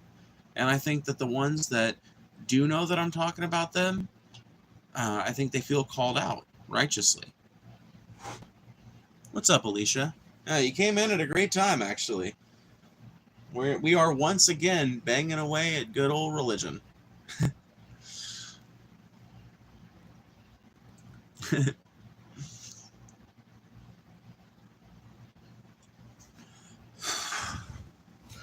Read the rest of my comment? Okay, I'll read the rest of it. Either way, I gotta go. Well, I appreciated talking. You're pretty cool and open-minded. Was refreshing to talk. Oh, thank you. I appreciate that. Yeah, it's always for me. It's super fun to do these. Exactly, to have conversations like the conversation we've been having, where it's contentious and there's points to be argued and we're not going to agree. But ultimately, it doesn't matter that we don't agree. It's a fun exercise, and neither of us take it personal, and neither of us take it to that douchebaggy place, and so it remains a really functional and enjoyable conversation. And I love that shit too. And thank you for participating in that manner, And honestly, the chat's been incredibly chill today. Like, I don't know if it's the combination of settings we've got, I don't know if it's the mods we've got, but something has happened, and we've built a little community here, and we have had a fucking exquisite chat tonight. So thank you guys. By the way, if you want to make absolutely sure that your chat gets read, if you feel like I've just been skipping over your question, I probably haven't. Chat just moves quickly. But if you want to make absolutely sure, please send a super chat. I try to have a daily stream goal, donation goal of like 50, and we are up to 1098. But that still leaves us with a theoretical goal of some odd numbers. But I'm way too fucking high to actually calculate that shit on the fly. No, I'm not. Hold on. 39 and 2. Yeah. $39.02. Sorry. Now that I challenged myself, I had to do the math. I don't even like to harp on it this much. But now that you see what I mean? Like, you challenge yourself like that. You kind of like have to test, You have to see. Can I actually pull this number out of my ass right now?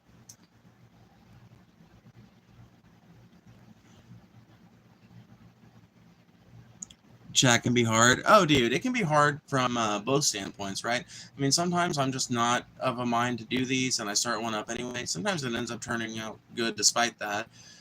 Like last night was that way. But a lot of times, these are cathartic for me. And I understand that it can be kind of hard from you guys' standpoint because you've got a character limit, and there's only so much you can say in that limit. And it can be kind of hard to get your whole point across, and sometimes YouTube will just delete a comment, and so you guys are kind of working with a handicap, but I do appreciate people who stay around despite that, who stay around despite those little flaws in the framework, because those are the people who keep these streams interesting, ultimately.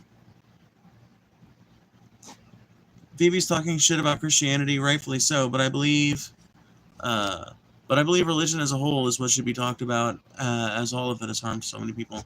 Yeah, Alex, I tend to agree. Religion as a whole is a problem. Well, not even religion, necessarily. Organized religion. And the reason why organized religion has been such a negative is because people become way too trusting of people in that position. It enables people to get an unfair amount of power over people in their everyday community that regular, like democratically elected and ran community activism groups and things like that, they don't deal with that sort of organizational problem because you don't have a priest that's selected by a faraway bishop, you know? And if he fucks around with one of the kids at his parish, he doesn't, like, just moved away. Like, that doesn't happen in advocacy works and shit like that, right? And that's why I think a lot of leftist advocates say, like, you know, organizing is a good thing, but not when you're doing it around, like, not when you're doing it with the cult model of we're going to have a whole ass church and we're going to like listen and look up to this one dude and his cadre of like magical fairy wizards that follow him around everywhere. Fuck that shit.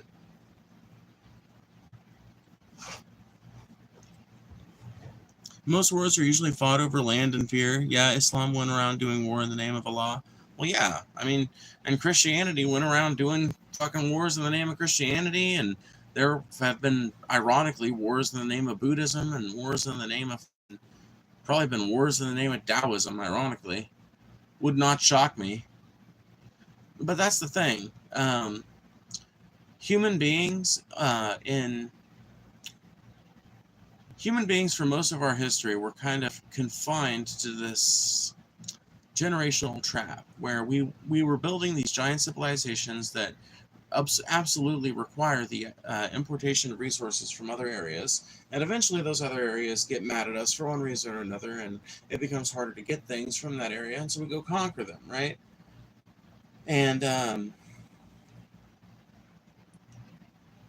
let me reread and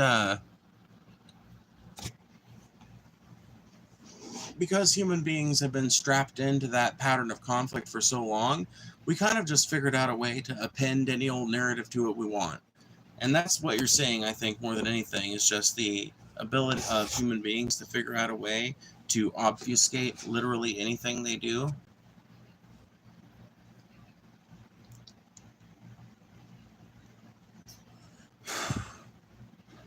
I don't know if that's true, Hope.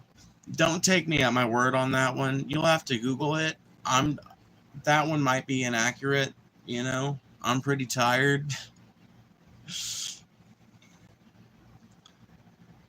God is not the reason for was that's on us because God gave us free will to either choose him or not.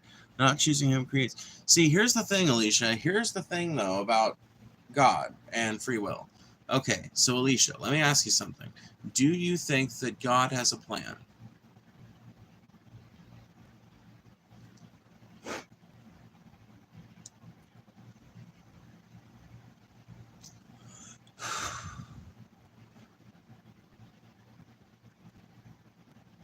All the time, for sure? Okay. And do you think that, and God knows everything, right?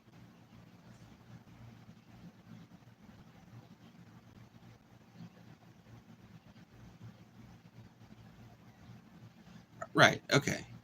And God knew everything that was going to happen to us. Like, because of those first two things, God must have known everything that was going to happen to us at the moment of our birth, right?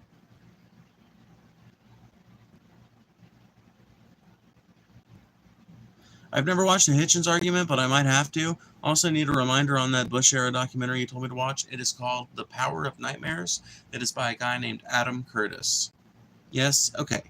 So, with all that in mind, Alicia, if God has a plan for us, knows everything that's going to happen to us, and knew all of this at the moment of our birth, how is it possible that we have free will? Aren't we just following God's will, even if that would seem to violate what God demonstrates to be his will in the Bible? How would you be able to defy that? Like, and if God knows that you're going to defy him, how is that defying him if he is the one that made it happen?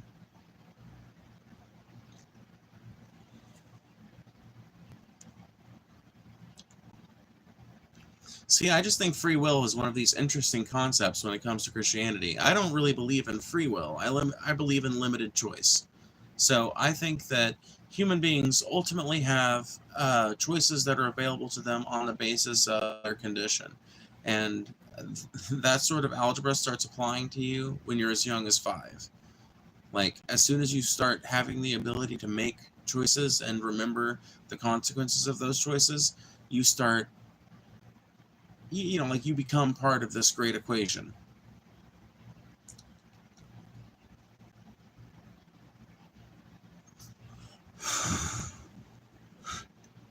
Buddhism is bad. Those monks went to war. Shut up, Seawag.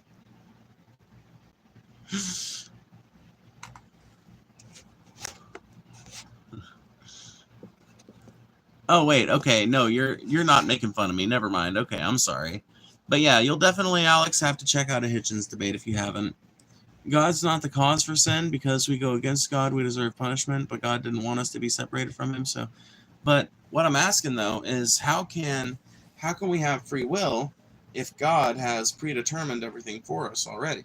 Like, if God already knows exactly how our life is going to pan out, how can we possibly deviate from that? Like, so what I'm saying is that either we don't have free will, or God doesn't really know what's going to happen to any individual human being. What you could say, Alicia, is that God knows every possible path you might take. That's what I've heard some savvy preachers say on the matter.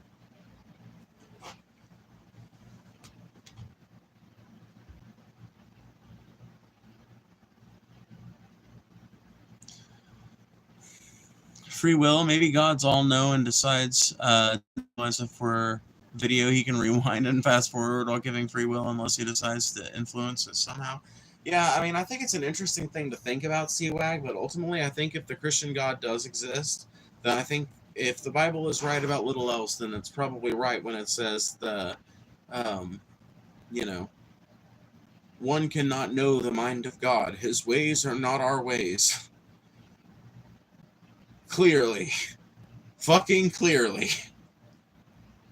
Look around at this here planet and tell me his ways are our ways.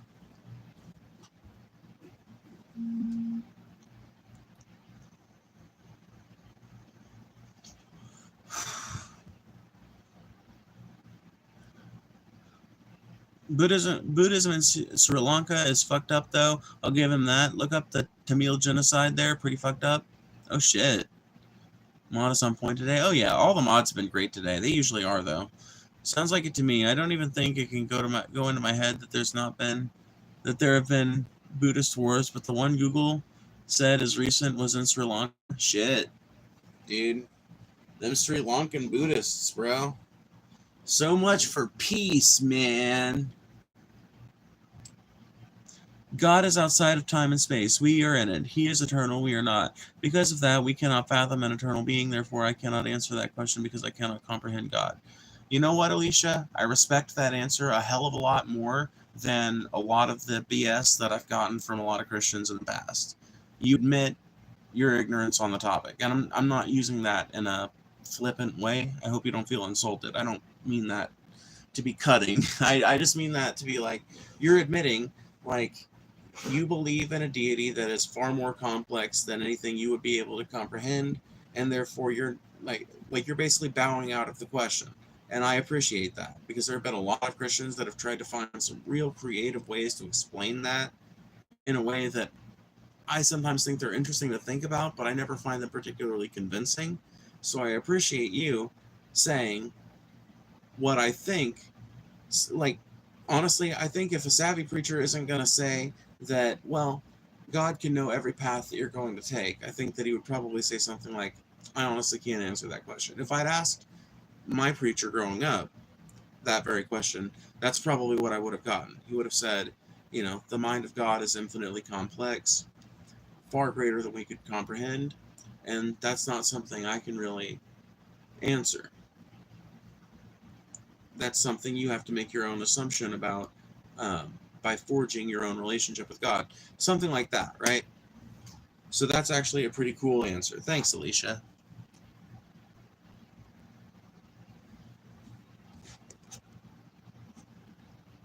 This is the equivalent to 4chan's Jesus chat line. Is it as toxic as 4chan's Jesus chat line would be?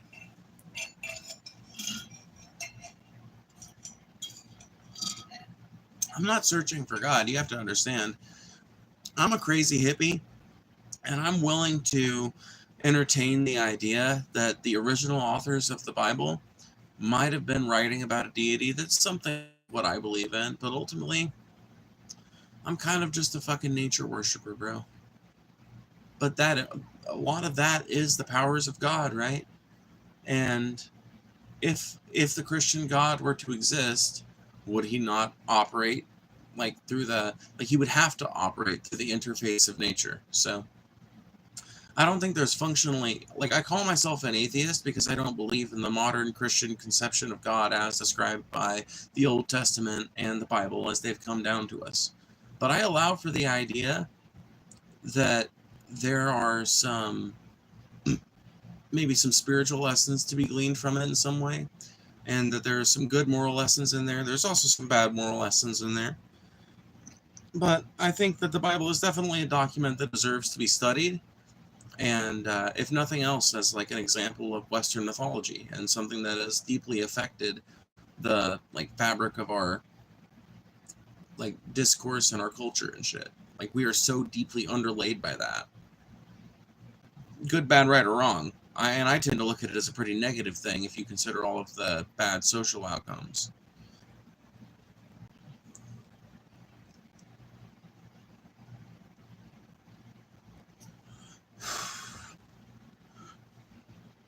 I must fare you a good night, Phoebe and crew. Thank you for the interesting conversational stream as usual. Aw, thank you, Black Clark, for the $10. I appreciate you so much. That is incredibly kind of you. If anybody else wants to super chat, by the way, that is the best way to make sure that your message gets read. I do read every single one as long as it doesn't violate TOS. But thank you, Black Clark. You're always a wonderful participant in stream, and it's always fun to have you in here. And it's always fun to do these, you know? It's usually fun to do these anyway. Sometimes I get off here and I'm like, ugh, God, man. You gotta sign up for the membership to see some of those. I was atheist before. Best thing that's happened to me is finding God.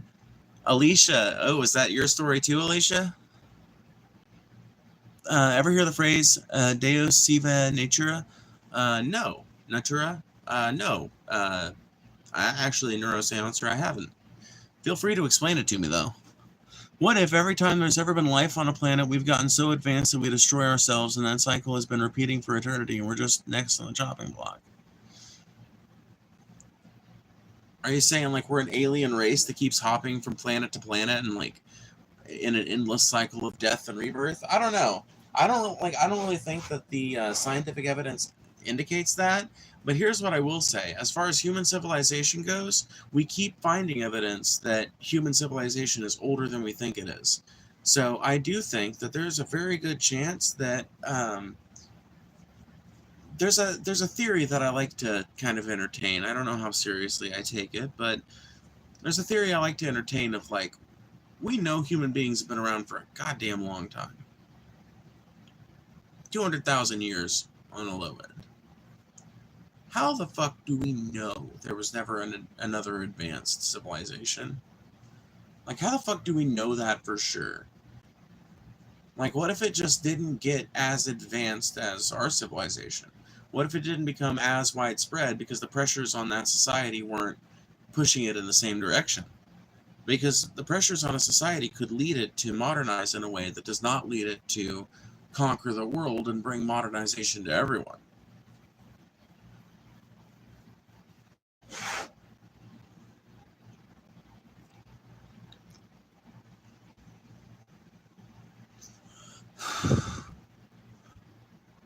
It's the idea that God and nature are inseparable, kind of a pantheist idea where everything is not just created by God, but is God itself. Yeah, that is an interesting idea, and I'm going to have to learn about that more, actually, because that might be an interesting phrase to incorporate into my lexicon in regards to these sorts of spiritual conversations.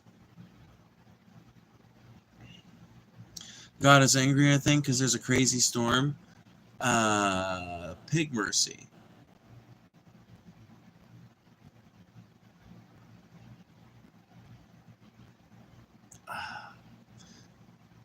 Oh, man. Part of me wants to play GeoGuessr with you right now. Because I happen to know, because storms just rolled through my area, so I happen to know where the storms are going through right now. So I kind of want to play GeoGuessr now, but it's also like you're just a rant, like you're just like as far as I know, you don't make content yourself, so it might be kind of weird, you know? I don't know. Maybe I'm just really high and overthinking shit. It's probably what it is.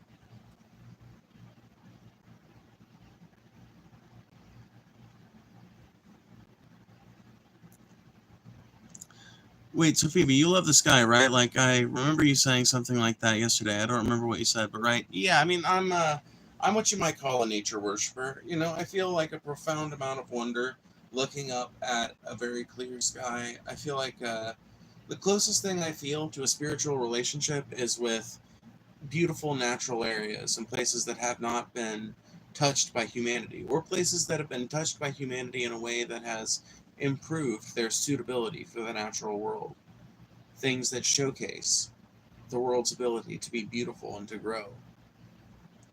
Things like that, I find a profound amount of beauty and, you know, something I can only identify as a sense of spirituality from things like that. Oh, you're in Mass? Damn. Damn, Pig Mercy. I was way off. What part of Mass? That's where I was living for like 6 months of 2023.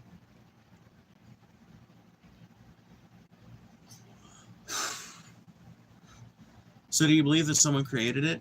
No, I think that it arose over a like natural process. You know, like we start with the Big Bang way back when, and then matter coalesces, and you get the planets, and big long cooling period, and then like it's amazing to me. I get the same sort of wonder that you get probably when you think about the creation, right? As described in Genesis, I get that sort of wonder when I think about the beauty of the amount of like the beauty in the way physics worked out in our favor, because Earth just had one way or the other, and it would be like not ideal to start life, but you know, here we are in this perfect little orbit around the sun, and things cool enough, and you get the first self-replicating proteins, which are basically just chemicals that pretty much accidentally lapse into self-replicating patterns, and those combine together to form more complicated reactions. And over billions of years, you eventually end up with, um, you know, species rising up and die-offs and big takeovers. The land is covered over by trees, the water recedes, the ice comes and the ice melts. And then one day I wake up and I walk outside and it's 9 in the morning and the birds are chirping and the sky is bluer than I've ever seen it. It's chilly but not too cold. And I think about how much it took to get here, how long it took, how many chemical reactions had to happen, how many things had to fire off in exactly the right sequence. There's a profound sort of beauty in that, you know?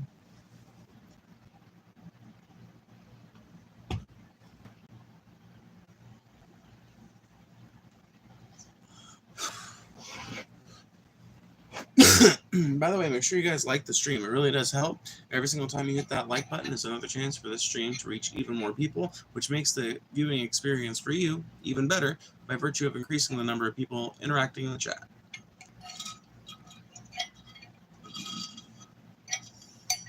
I don't like biscuits or cornbread. You fucking savage, Seawag. That's absolutely grotesque of you. No cornbread or fucking biscuits? Okay, so what side breads do you like, picky fuck? I'm just playing. No, but seriously. without cornbread and biscuits, what are you left with but Parker House rolls, you know? Not that there's anything wrong with a Parker House roll. In fact, I've got a really good recipe for Parker House rolls. I'm in the Boston area. Oh, okay. Wow. I lived in the Berkshires, so complete other side of the state. But I will say, rural Massachusetts, one of the fucking prettiest places I've ever lived. Literally. In fact, I'm just going to say, can I just go on like a sad tangent for a second? North Adams was the most walkable city I've ever lived in my entire life. I've never lived in a city as walkable as that city, and I don't expect to ever again. It's the only city I've ever lived in my life where I could literally walk from where I lived down to a gas station and back within like 15 minutes. It's the only place I've ever lived where I could walk to go get my groceries if I had to.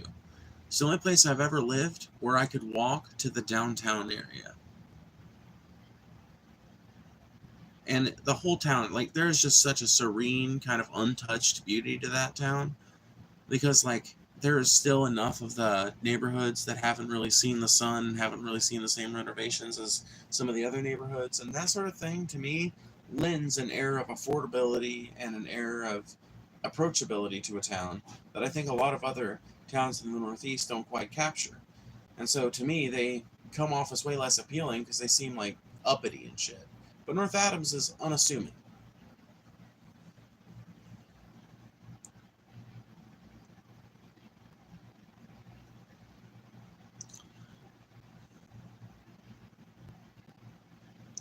We need some controversial stuff in here, some controversial opinions. Well, then I'll read Alicia's chat. Wait, Phoebe, how did you transition?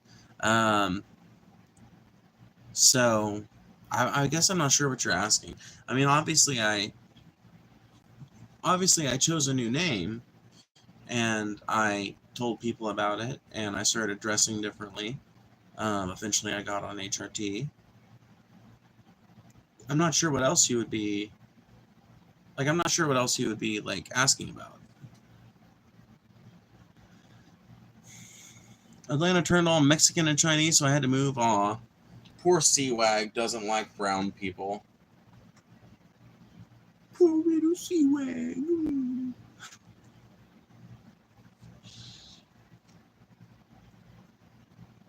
I like street tacos and rice and beans. Well, you fucking should have stayed in Atlanta then. Because I guarantee you there's way more street tacos and rice and beans up there now.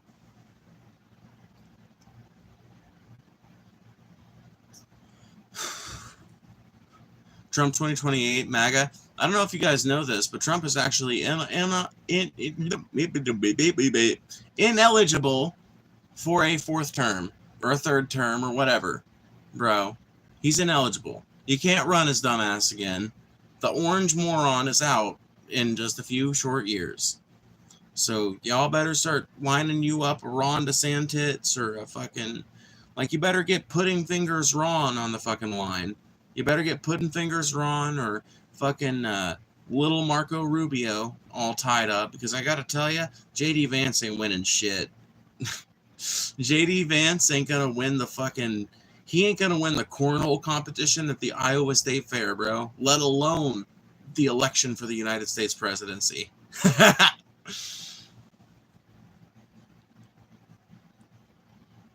I love Hindu culture.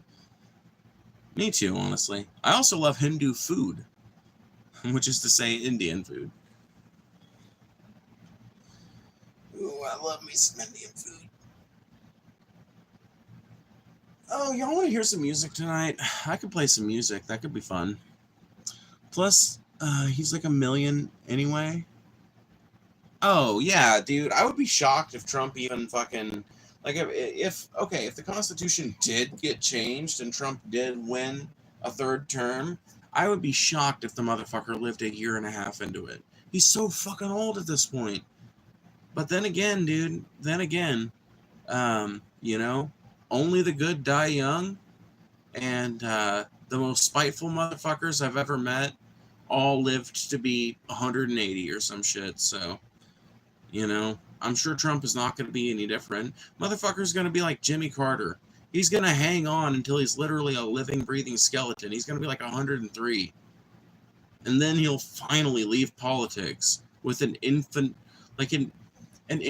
futile fart, and that'll be the end of the Trump era. But by then, we'll have Ivanka, the dynasty or whatever. So it's just going to be like, you guys realize that unless leftists and centrists and independents and people who just fucking care in general about American people actually being like having our interests represented in our own government, like is supposed to be ordained by the Constitution, if we don't rise up to establish a baseline standard of living and a baseline standard of what is acceptable in terms of policy in this country, if we don't take it over and in that way and change the narrative in that way in the next, I don't know, 5 years, we might lose the chance, y'all. We might lose the chance. It might legitimately just be reduced to what it is right now, and there might not be a chance to fucking recover from it.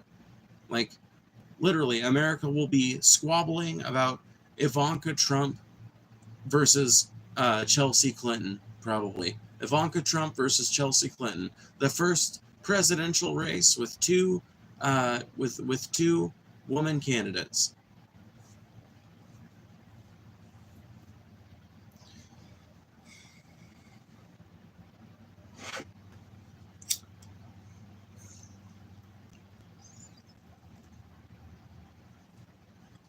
Honestly, no one's taking offense to that. We for real have no youthful people in it. Yeah, no, for real. Not just presidents, all of our representatives are too old. Way too old, yeah. Can I read your comment? Yeah. Let me see. What was your name before, and like, was there a reason you chose to change your name or anything? Well, I'm not going to tell you what my name was before, because I don't want people referring to me by that name, you know? I don't want people to, like, think of me with that name, you know? Be pretty dysphoria-inducing for me. But as far as why I changed it, it's because I didn't identify with that name, because it was a male name, you know? And so I picked a name that I always had identified with, which was Phoebe.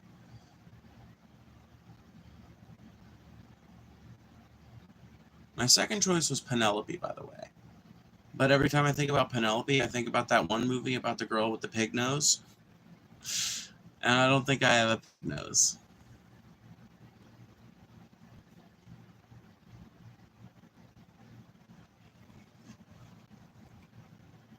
Both beautiful names, thanks. Oh my god, can someone get this retarded asshole out of the fucking chat, please? Free Phoenix or whatever the fuck.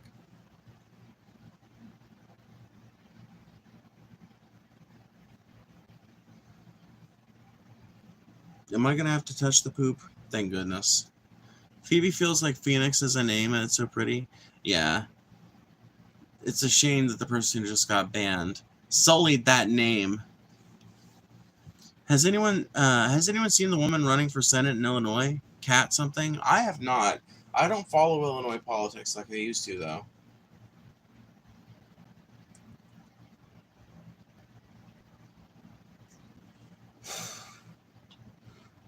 When I lived in Missouri, I kind of more or less kept up with what was going on in Illinois.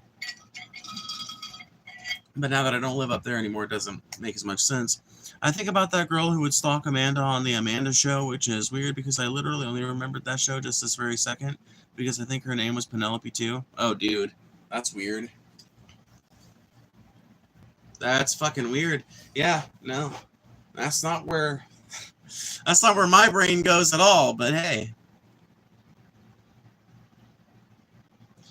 Illinois is embarrassing and pathetic. Seawag, where do you live, bro? You didn't you say you live in Georgia? You live in Georgia, and you're gonna talk about Illinois now. No, we both from the South, and I'm about to tell it to you straight, like in a good Cajun would. You ain't got no room to talk. Just like I ain't got no room to talk. Illinois better than both our dumb asses, alright? And the sooner you figure it out, the better, because Illinois been doing shit. They've been doing shit longer, better longer than we've been doing shit wrong. Yeah. So, I just gotta put it to you straight.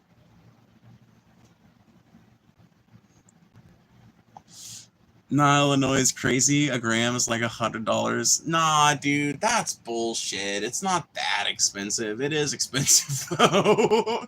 It is fucking crazy expensive to buy weed there. It's not $100 a gram expensive, but it is like $10 to $15 to $20 a gram expensive. Like, you're not gonna pay less than like $13.99, and it's gonna be like $15.50 after the sin tax and all that shit.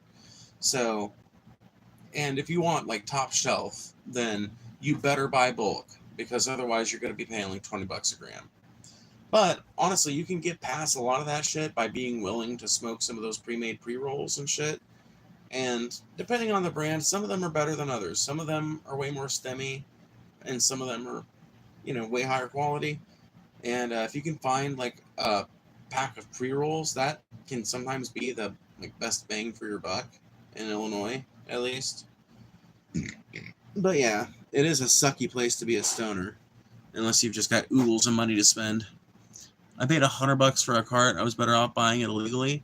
Well, yeah, I mean, well, I'm not gonna say yeah. You were no, like, you should never buy something illegally, friends. Anyway, but here's the thing, like, when you say $100 for a gram, I think you're talking about flour, right? But you're talking about carts. $100 for a cart is a little bit of a different story, right? Because that's an item that I would say on the street market is going to range between 25 to 35, maybe 50 in the deep south. But I could see it. Like, I've definitely seen carts for sale in Illinois for $100, but I've also seen them for sale for like 65. So you might have just went to a dispensary that was like kind of bougie, and like they all look bougie, but some of them are like really bougie. So you kind of got to shop around if you're visiting Illinois. And another way, if you've got family up there or whatever, you have some occasion to visit it that has made you encounter the the state multiple times. One thing I've learned about Illinois is that if there's something that you want and it's not in the town you're in, extend your search distance, because there's a good chance that it's somewhere within an hour. And like, I would say that within any given point in Illinois, if you're an hour into Illinois, then I would say that within an hour's worth of a 60-mile, give or take, circle around any given location in Illinois probably has like 7 to 10 dispensaries in that space, if not more. Like, they're pretty heavily dispensarified at this point. The system's been going on for fucking 7 or 8 years at this point. They should be. I was talking about, but I was exaggerating. Fair enough. That Chicago mayor is fun. Tiffany H. something. She's wild. She's just spending all of her tax money on vacation and houses, so nobody can do anything. Dude. Is it a Republican or a Democratic politician? Just out of curiosity. I need to know exactly how bad the betrayal is, right? Because to me, when a Republican does that kind of thing, it's like, I kind of expect that out of a Republican. And I expect it out of a Democrat too, but I usually expect it to be something that comes out after their administration. So it's always particularly stinging when there's just like a Democrat openly proving why you can't trust them by misspending taxpayer money. Not that Trump is doing any better. I mean, like, Trump a profound amount of time at golf courses since he's been in office. Not saying he's like... now, I will say this much. He has also made way more public appearances than Biden did at this same point in his presidency. So, credit where it's due. At the very least, the American people see him moving about and doing shit, so that's cool. He seems to still be in command of his own legs and can walk to a place unassisted, which is better than you could say about Biden. Man, this is the fucking sad state of American politics. I hate Trump's policies, bro. I think about as backwards a Republican as you can get. But I'll be goddamned if he's not like just baseline better at the job than Biden, based purely on the fact that he can fucking maybe not better at the job, but he maintains better appearances of the job. And Biden did, just by not being demented. I'm not saying that Trump is doing a good job. I want to make that clear. I'm saying that like to outward appearances, Trump looks in like he's in way more control of his faculties than Biden did, and Trump seems like he's making way more decisions than Biden did, and he seems way more confident than Biden did. Honestly, the Biden administration felt like 4 years of constant rain. 4 years of constant, dreary rain.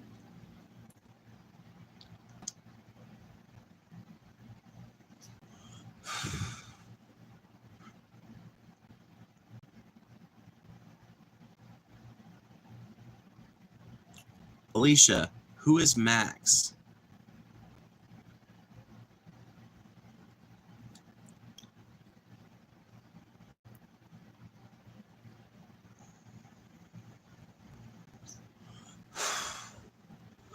Yeah, I hope their friend Max is okay too.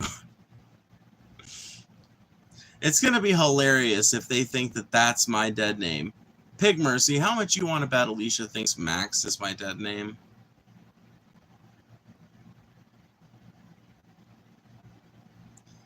Like, that is the fucking... I mean, that is just like... That is a catastrophically bad guess.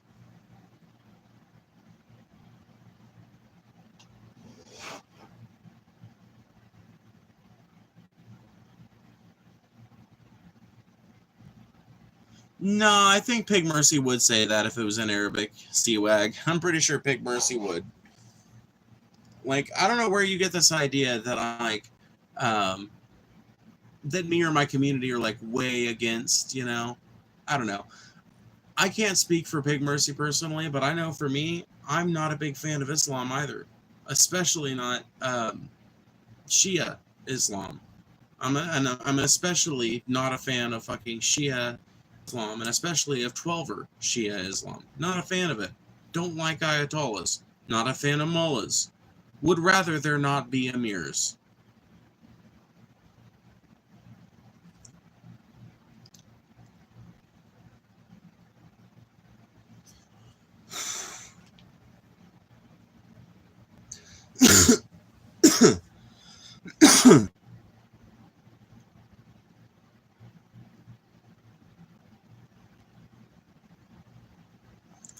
Yeah, I don't know. I'm assuming that was Alicia's angle, but whatever.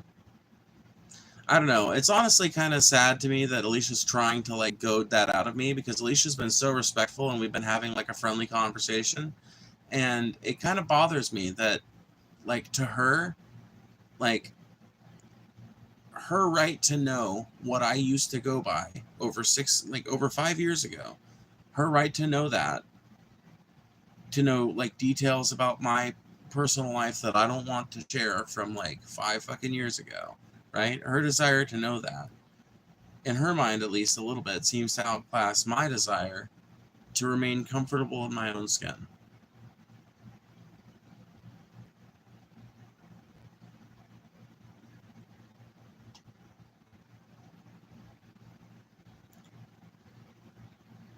She became a bot. I know.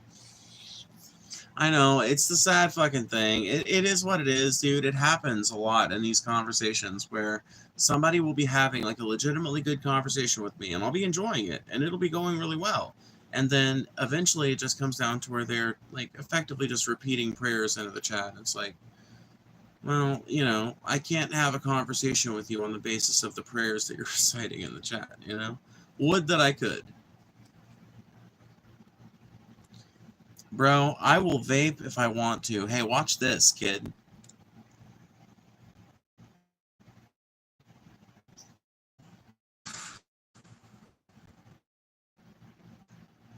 I just blew it in your face.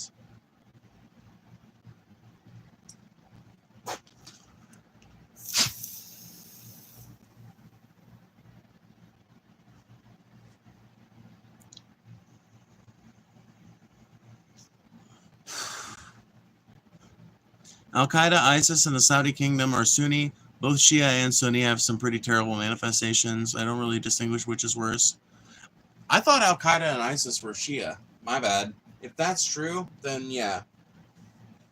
I know way more about that's one of those things. I need to start back my research on the Middle East because to familiarize myself with the different factional distinctions and shit, because I've had this thing, I've been talking about it for a while.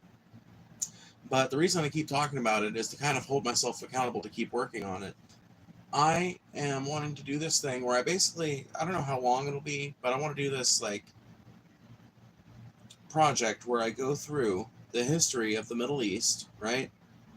A little bit about ancient history and origins for some of these different, like some of the earliest civilizations in these different areas, like conflict, like the history of conflict in the area and the history of peace, because there have been multiple peace times, some of them enforced, some of them self-organized, that happened in the Middle East. And then I want to look at the more recent history of violence in the Middle East, see how much of it was instigated by foreign powers. I especially want to talk about and learn about the United States relationship with these different countries and the big players in them and shit. It's basically going to be a big, long project about America and the UK's, what do you want to call it? Regime change campaign in the Middle East. Can somebody ban Astro Boy? Can we get rid of this dumbass? Motherfucking 12-year-old thinks that they can get past the fucking filter by lying about their age and then tell me what the fuck to do on my own stream. It's so fucking obnoxious, kid. Get the fuck up out of here. So, like, basically Satan or something like that, because yesterday I saw you talking about the Dark Lord, something like that. What? I think you might have heard me in the midst of a joke, Alicia. No, I don't worship the Dark Lord. No, I'm not a Satanist. I'm not a Christian, but I'm not a Satanist, you know? What can I say? Does that make me weird? I don't really think it makes me that weird. Like I said, I'm a fucking crazy hippie, Alicia. We're not going to agree on everything, but you know what? It's fine. We can talk about other things, and we can talk more about this topic, but I don't know if we should keep talking about it tonight, because it seems like it might be kind of exhausted. No, not you. Oh, okay. Well, fine. I'm sorry, Alicia. Forget I said anything. Do you know Gardock the... Yeah, dude. Gardock the Destroyer. Tight. Me and him. I joke a lot, too, but Lucifer is a legitimate symbol that holds meaning to me. I mean, I can see why you would say that. I'm not going to go so far as to say that I hold the symbolism of Lucifer in any particularly high regard, but I'm also not going to say that I hold it in low regard. I appreciate why some people look at Satan as kind of an anti-hero figure, right? Because whether or not Satan, as presented in the Bible, is a hero or a villain, is ultimately what side you decide to take in the story, right? If you don't look at it as divinely ordained and just take the slant of it as it's presented to you, if you decide to look at it as a piece of literature and decide, I'm going to decide which side on this I want to take. And if you end up on the side of the angels who rebelled, you will see Lucifer as a rebel leader, right? As like looked at what he saw as unfair conditions and rebelled against them and was punished for it. But effectively, in doing so, was actually given control of his own little micro kingdom. Well, in some Christian interpretation. In some Christian interpretations, the devil has control over hell, and in some Christian interpretations, the devil is actually being tortured in hell along with everybody else. So, like, I guess pick whichever one is most entertaining. I don't know. If the Bible is taken as fact, Lucifer would be the first rebel in history. Well, yeah. Yeah, if the Bible was taken as fact, Lucifer would be the patron saint of all rebels. And there you go. That's why Lucifer is popular as a source of symbolism.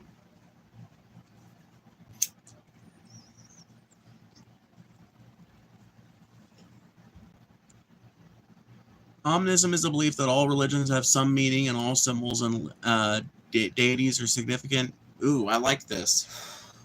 I like this omnism idea. Dude, I am a fan of picking up weird little ideas and belief systems that don't really affect much about life, but that help me see things a little better and make me feel a little better and make me appreciate things a little more. One of them is an idea called panpsychism. Anybody ever heard of panpsychism? Do you believe in the supernatural?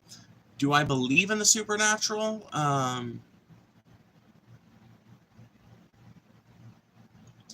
want to believe, but when I look at the sky, I feel nothing. You know I hate to be alone. I want to be wrong. Yes and no. Yeah, I mean, no. Yeah, yeah. Yeah, I do. Yeah, I definitely do. Yeah, I do. I don't know if I like. Don't take me that just because I believe in the supernatural doesn't believe I do every crazy fucking thing that people with a bunch of superstitions do. I do throw salt over my left shoulder if I spill it. I don't walk under an open ladder. But I don't do the black cat thing. I don't turn from my path if a black cat has crossed it. In fact, I am in fact more likely to go down my path if a black cat has crossed it.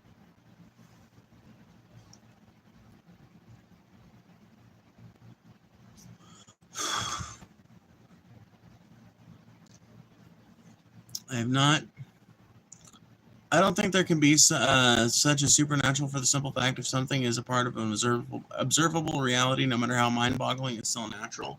Well, I think, yeah, I get what you're saying, Rose Black, and I guess I agree.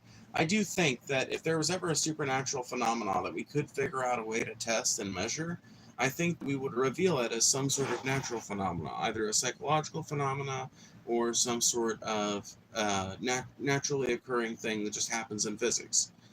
And I think you have to keep that in mind when you answer that question, but it's also important to remember that a lot of people, when they say supernatural, they aren't necessarily taking a hard fact position on whether or not these things could be proven to be part of the natural world or not.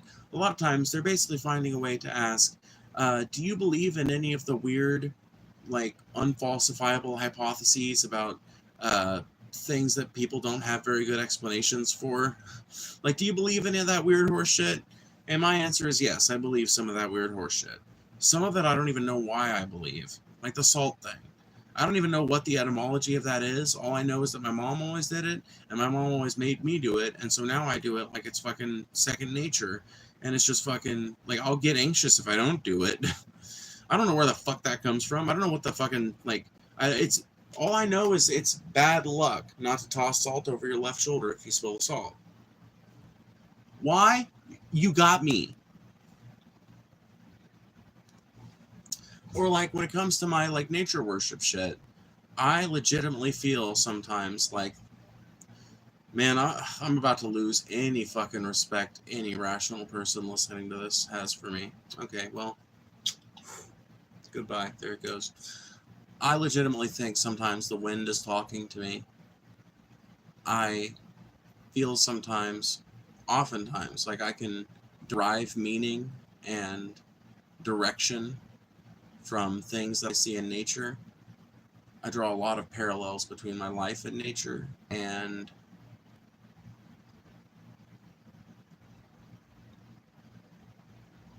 I'm kind of like a human weather radar, which is probably the craziest supernatural belief I believe in, because it's something that concerns something that I believe about myself, right?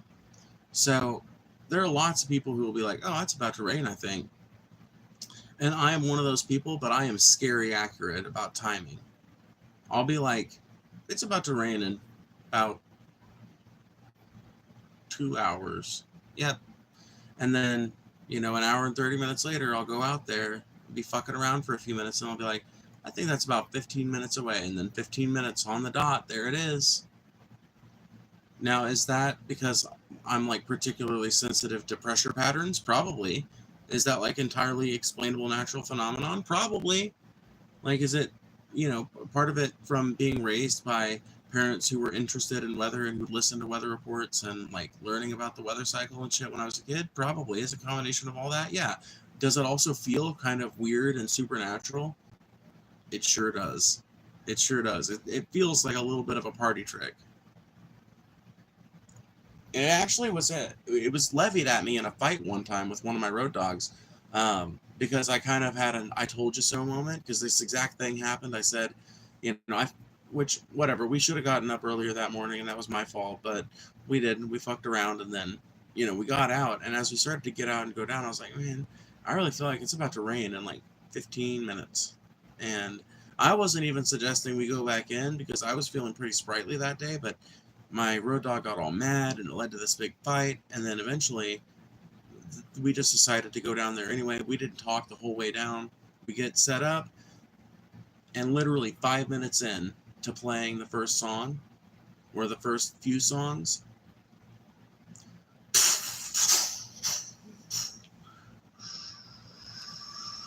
the rain comes, bro. And my road dog just looks at me miserable because they already know. They already know, bro. They already know. They already know that I'm way too fucking proud and egotistical to just take this one on the chin and not remind them. So I just gave them the smile like,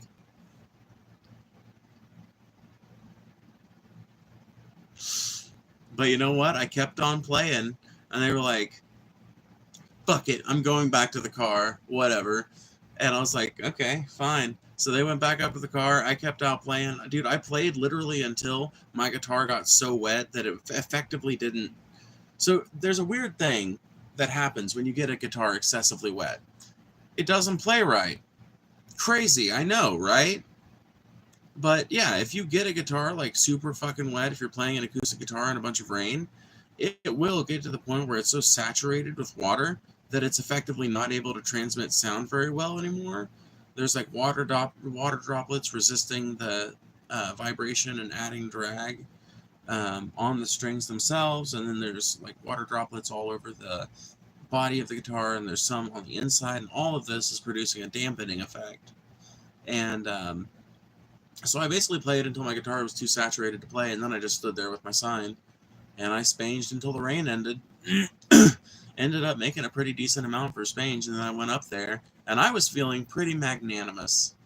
You can imagine how magnanimous I might have been feeling. And I didn't hold it over their head, at least that's not how I was looking at it. But they did say something, and I thought that they were kind of being like good-natured about it, like they'd kind of gotten over it a little bit. And so I said something like, well, I mean, that's why I said something, because I'm usually right about this shit. And they like exploded. They were like, well, I'm sorry, I don't have fucking superpowers. And I was like, I'm sorry, I do? Like, it was fucking ridiculous. But, it's a good laugh looking back on it now.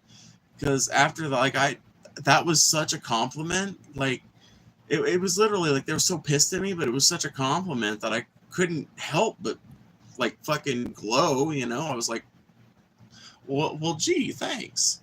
You know, so whatever. I pitched my little response, but then I went back to the fucking van and just chilled. No, I think I went back to the van, put my guitar up and shit, and then I went into the Walmart to like shave up and wash up.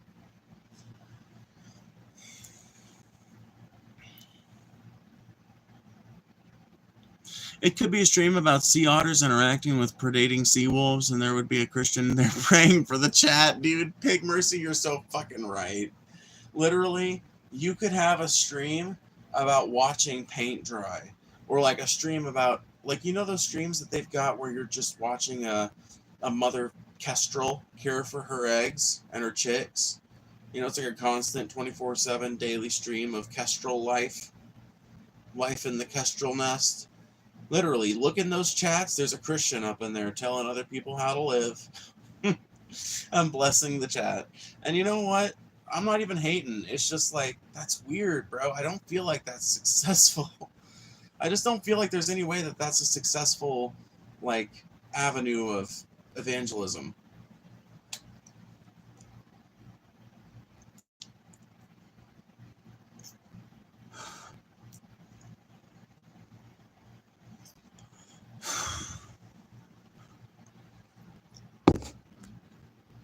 I've been trying to work on waterproof electric guitars,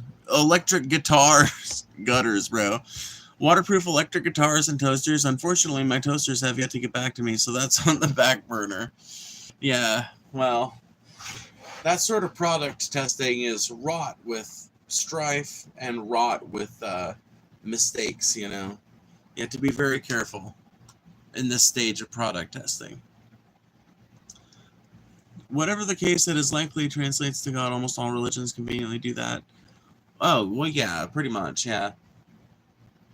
Oh, dude, there's so much weird shit, too, about the, like, Semitic words for God. Yahweh and Allah are related. You know, like, they come ultimately from a very, like, similar place. It's just, like, different aspects. I don't know. I don't remember the explanation. But, yeah, if you look into, like, the Semitic languages and their different words for God and deity and shit like that, it's pretty interesting. I mean, ultimately, you're not going to learn anything new if you already know that Christianity, Islam, and Judaism all share etymology. They all share an emergence from, well, yeah, I mean, they all share an emergence from these, like, ancient Jewish texts, basically.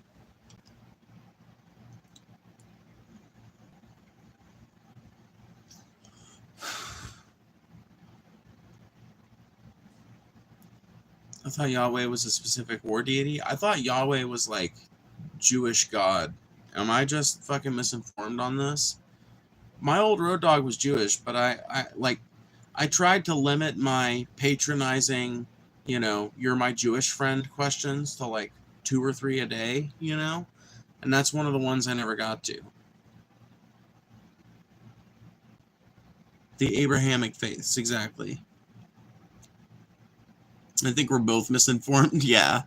There are different versions of the word for God based on how you arrange the core letters in the Torah, I believe. Interesting. Interesting. You know what apparently is not very interesting? This fucking stream, because there's 18 people hanging out.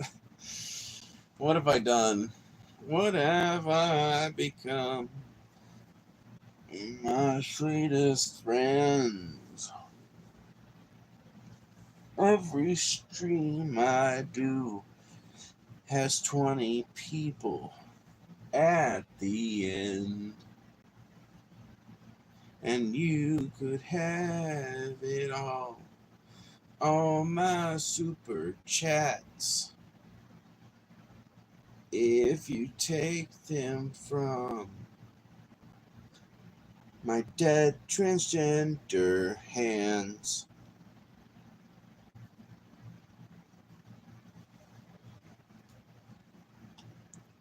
Every stream I do has 20 people at the end. Is hilarious. Thanks. Thanks. I'm good at rewriting songs, though.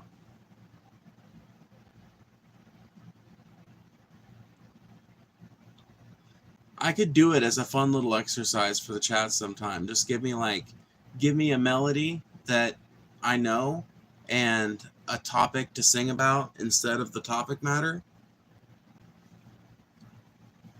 And I'll fucking do it one of these days.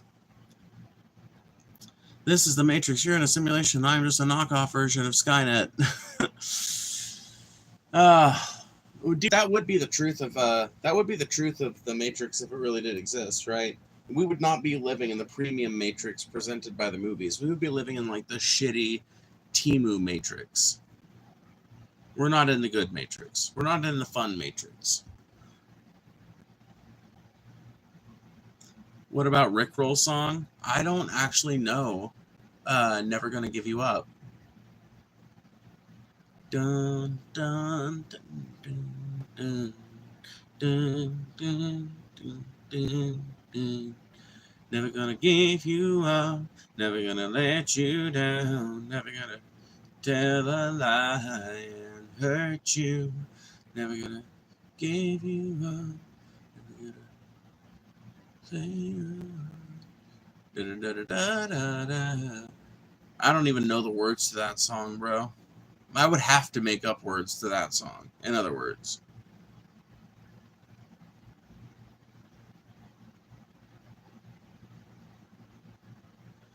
Except it's the unnecessary praying over sea otters. Dude. Yeah, dude. I was about to say, the chat is very autistic right now, but I'm kind of here for it, you know?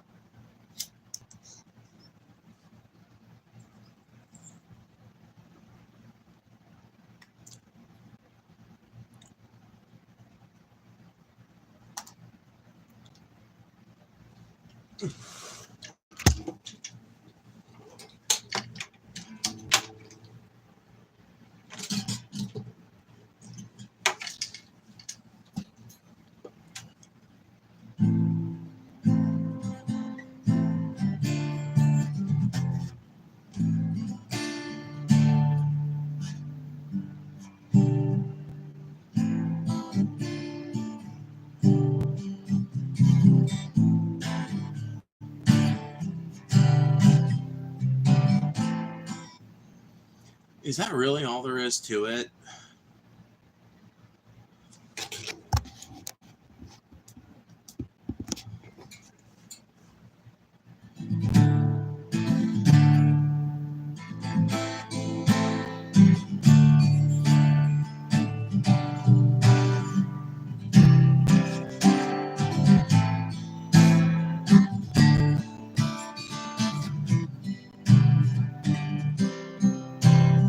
I don't think I can do it. Not that one. I don't know. Rick Astley is not a fucking favorite artist of mine, so I do not know that song well enough to do it. Plus, it's against the folk musician's code of conduct to rickroll one's audience. You actually have to get a signed consent form before playing Rick Astley's Never Gonna Give You Up in front of a folk audience.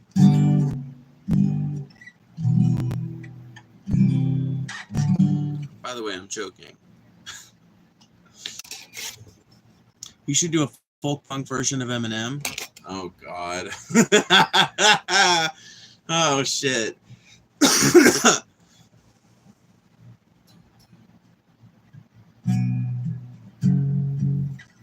Nah, dude, I can't do that. Dude, I don't know why y'all think I can rap and play at the same time. I can't. I've tried it. It sounds like shit. I'm no good at it. Dude, a folk punk version of some other artist might be interesting, though.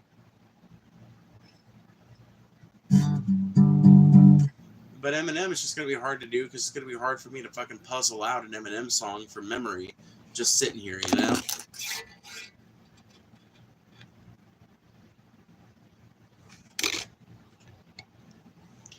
I thought you were being serious. I need some more brain mass. I'm serious.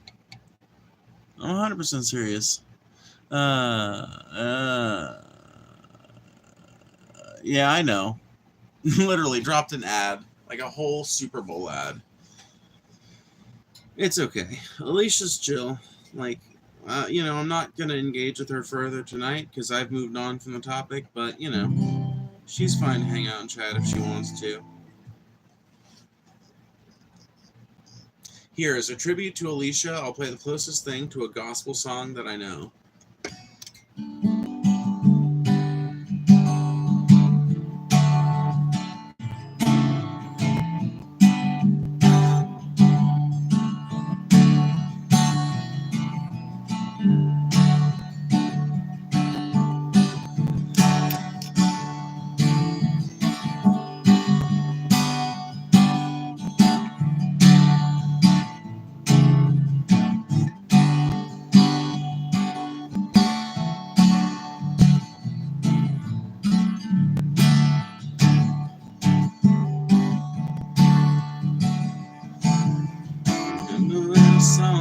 Just like bells, like gospel hymns that you caught in the air.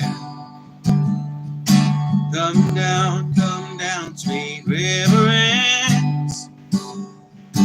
unto my simple house and ring and ring.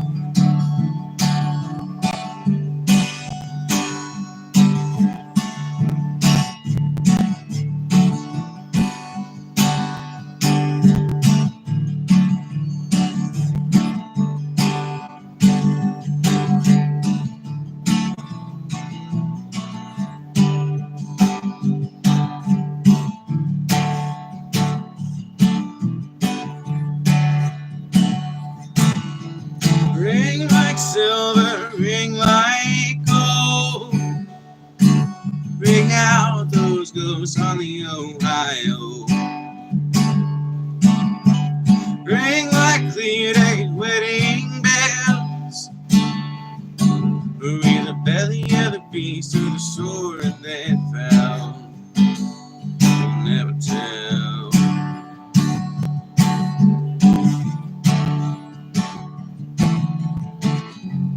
Come to me, come clear. Some say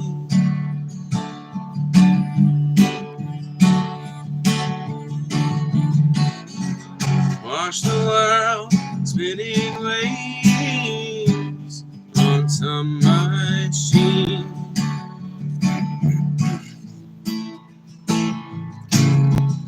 I've been crazy, couldn't you tell? First on the stars, but the whole sky fell. Now I'm covered up in straw, bedding up on the table. And I drank and I sang and passing the stable. Oh, oh, oh,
that tall grass grows tall around.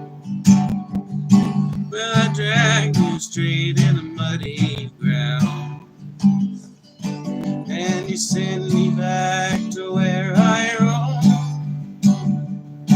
Well, I cursed and I cried, but now I know. Now I know. And I ran back to that holler again. The moon was just a sliver back then, and I ached on my heart like the Tin Man. When it came, all it beat and it boiled and it rained.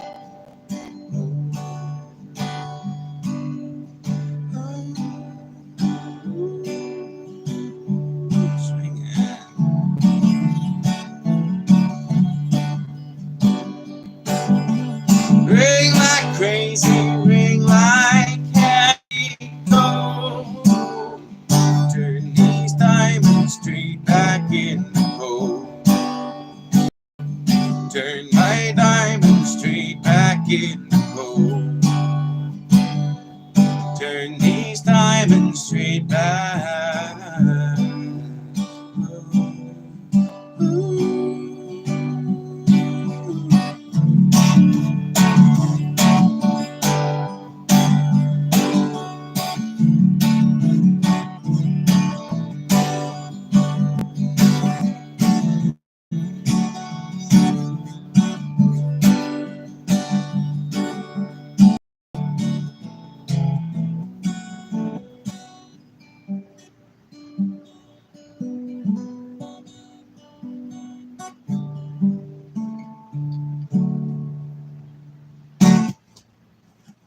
that's a long song. I forget how long that song is.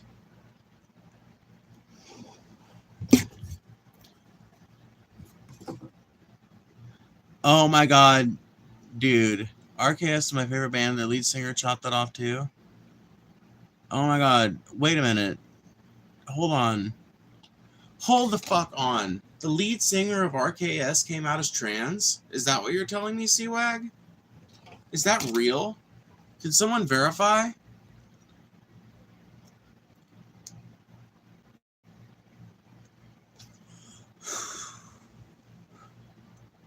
I don't trust you fucking CWAG as far as I can throw you. Somebody that isn't CWAG fucking verify. Oh, why am I being so hard on CWAG tonight? I don't know. I'm kidding. But no, I do want some independent verification because you could be fucking with me. You know, you're not above it. But, whatever. I mean, like, they were openly gay for a long time. So if that, like, if they came out as trans, it wouldn't surprise me.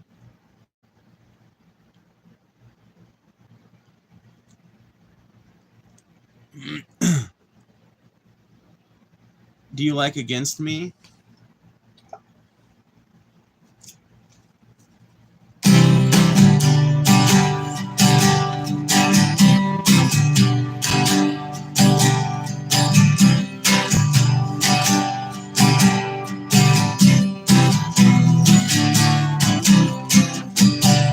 Larkin and Jensen were activists, heads loaded with theory, their hearts are filled with passion, shared the same left-wing politics.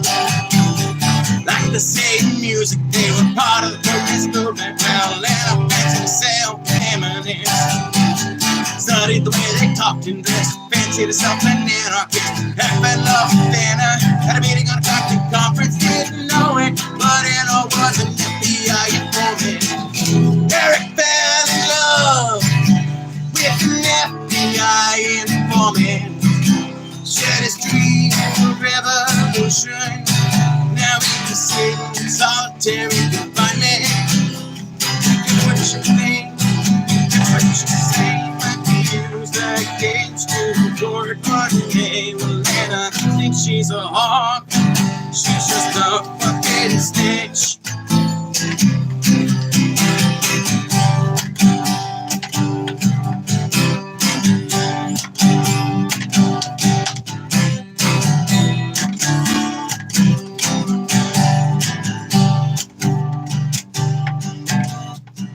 Black suburbans and they are 15 rifles. Agents made the arrest in a Kmart parking lot, caught with the spies with bomb in hand. They were gonna build a bomb and blow up the Memphis dam. Well, I paid the rent, and I had the car, and I helped find the recipe to build the explosives. She encouraged her friends to follow through with the plans. They didn't know it, but Anna was an FBI informant. Eric fell in love with an FBI informant, shared his dreams for revolution. Now he's sitting in solitary confinement. He can what you think, he can what you say. My views against you, Lord, one day. Well, and I think she's a whore. She's just a fucking snitch.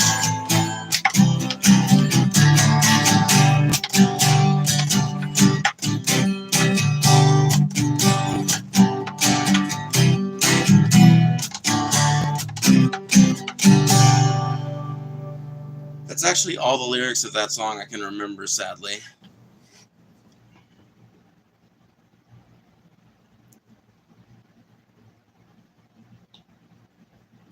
Nobody looked up RKS. Oh, these bitches. None of you guys. Really? None of you? What's up with the 3 triangles on the guitar? Zelda Triforce? Yes. Hope. I'm a giant Zelda nerd, and yes, I wanted a Triforce on my guitar, so I drew one on there. Finding new music is the best feeling thing? Yeah, 100%. You always had it down? Yeah, nice. What's, I read that one. Google AI says yes, the lead singer of RKS is trans. Nice. Nice. That's super cool, actually. Okay, well, you know.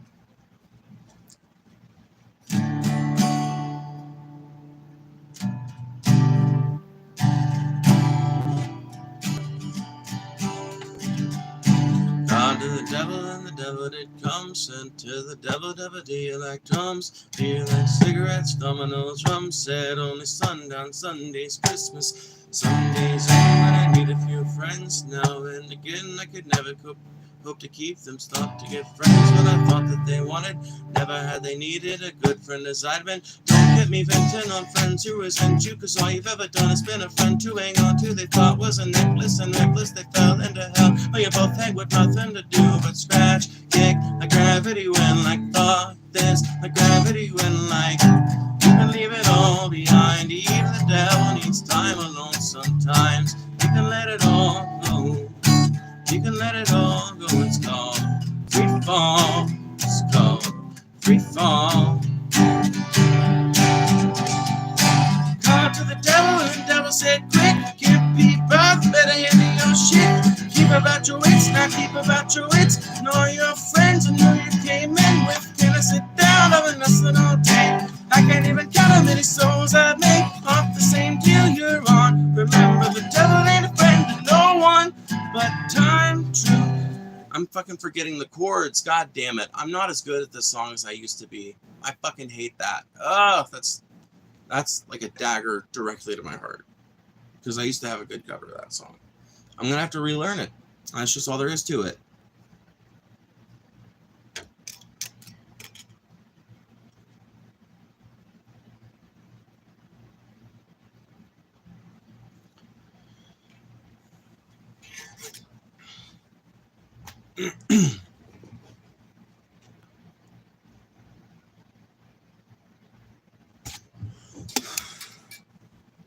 Bro, C-Wag, you're just hating because fucking I don't honestly remember I don't remember their name, but like they were never known for being like the most traditionally amazing singing ever, or singer ever.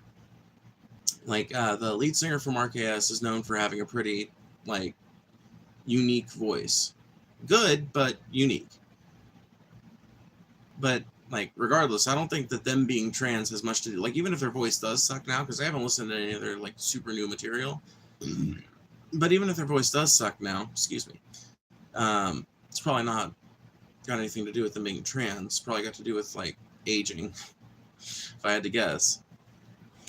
RKS is not like some fresh-faced band anymore.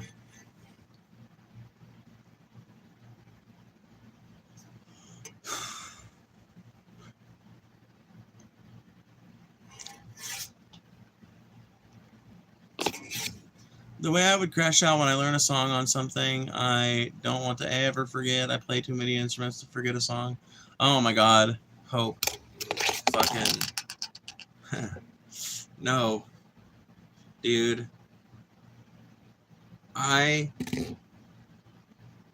Dude, I have met so few people that are like multidisciplinary when it comes to instruments, and I've got such a tremendous amount of respect for people like that, because literally all I can play is shit with frets and strings. That's it. I can fuck around on a keyboard. Honestly, I think if you gave me like 2 years in an isolated chamber with a keyboard, I could come out of it playing the keyboard pretty well, but it would take me forever, bro. God, it would take me forever.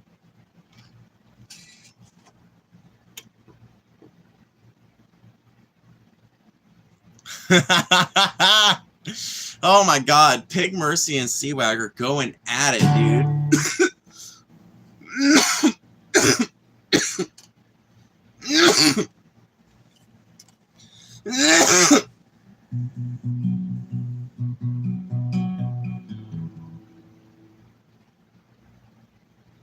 Hmm.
Fuck me, why does that sound so bad? Whatever. It is what it is.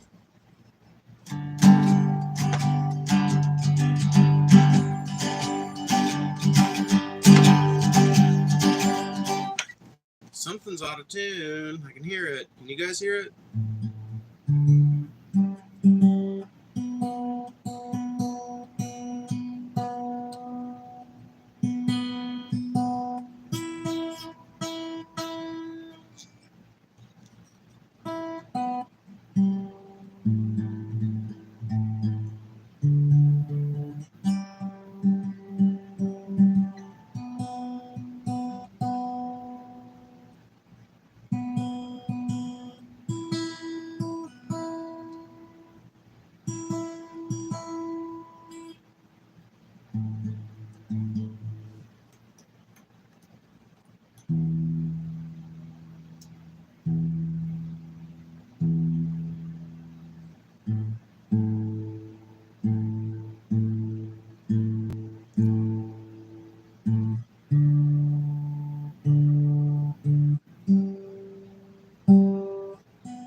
Oh, dude, I shouldn't have doubted myself. The strings I tuned, like on my own sense of pitch, are already, they're good.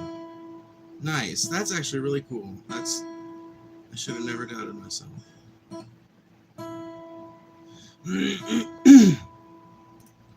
Cool.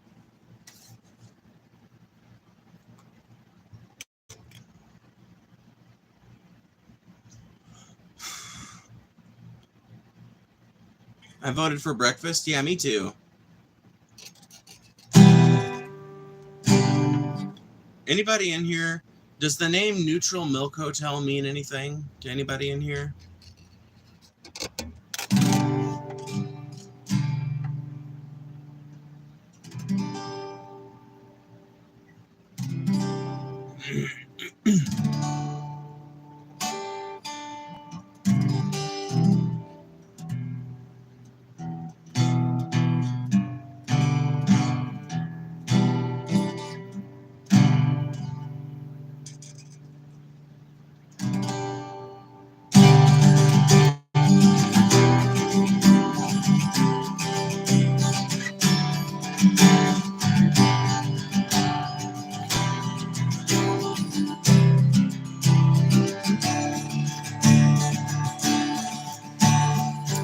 What a beautiful face I have found in this place that is circling all around the sun. What a beautiful dream that could flash on a screen in a blink of an eye and be gone from me. Soft and sweet, let me hold it close and keep it here with me.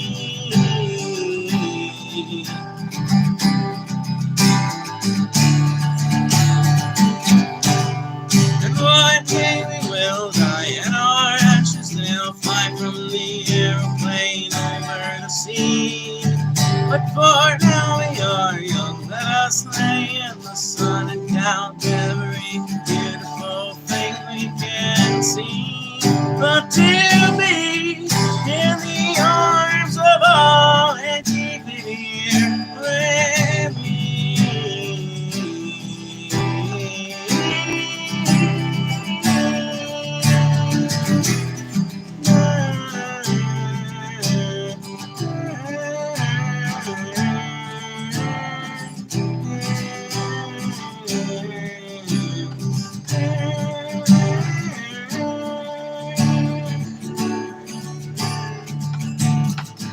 What a beautiful life we have, what a beautiful life we have found here tonight. There is music and sounds from the streets. There are lights in the clouds and us ghosts all around. Your voice that's trolling and ringing through me.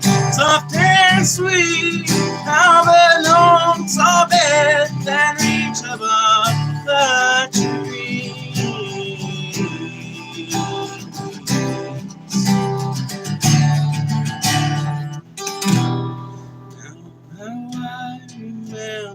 you. How I would push my fingers through your mouth and make those muscles move and make your voice so smooth and sweet. Now we keep where we don't know. Our secrets sleep in winter clothes with one you loved so long ago. Now you don't even know his name.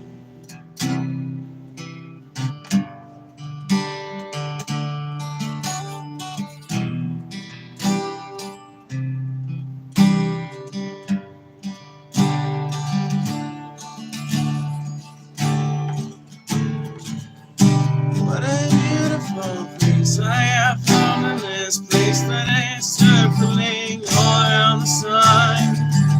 And when we meet on our cloud, I'll be laughing out loud. I'll be laughing with everyone I can't see.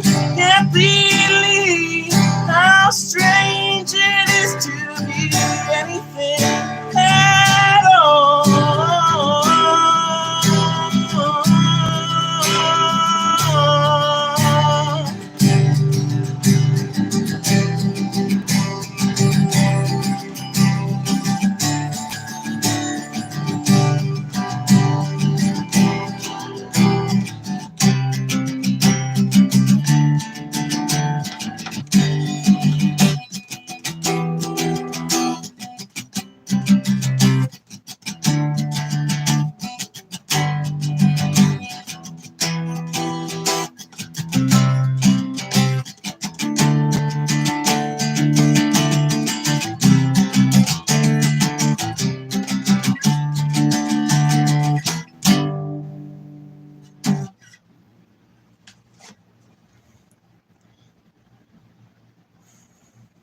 Music is so cool right now. That makes me want to donate so bad. Aw.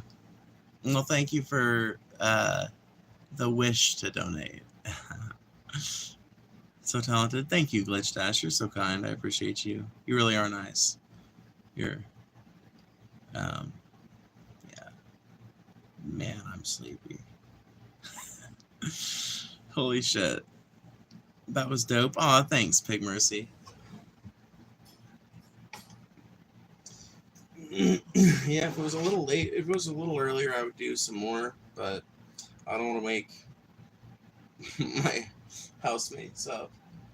Because I'm in an outbuilding right now, but I fear that if I got loud enough, I probably could be heard within the house, so.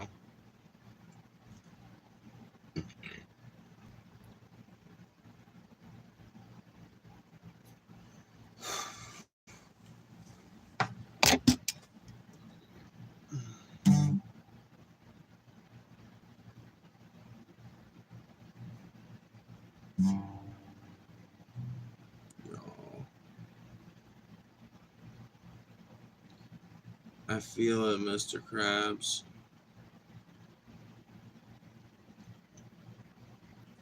Never sleep except in the morning.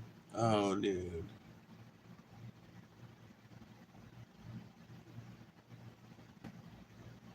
I'm fucking so sleepy. I don't know why I'm still streaming. It's literally like, it says I've only been going for an hour. That cannot be right. You bullshit. I've been going for like 3 hours almost. I think.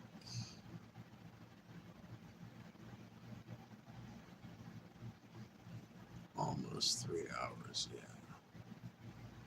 Fucking YouTube. YouTube is no shit.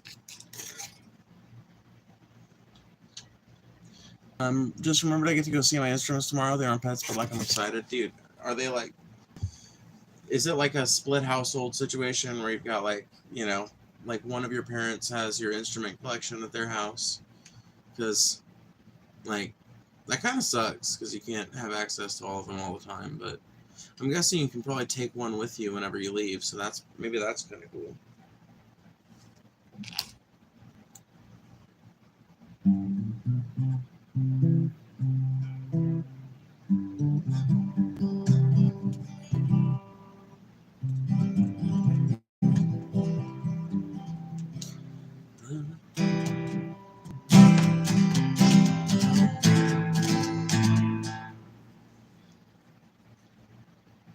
I want a song that'll get me canceled.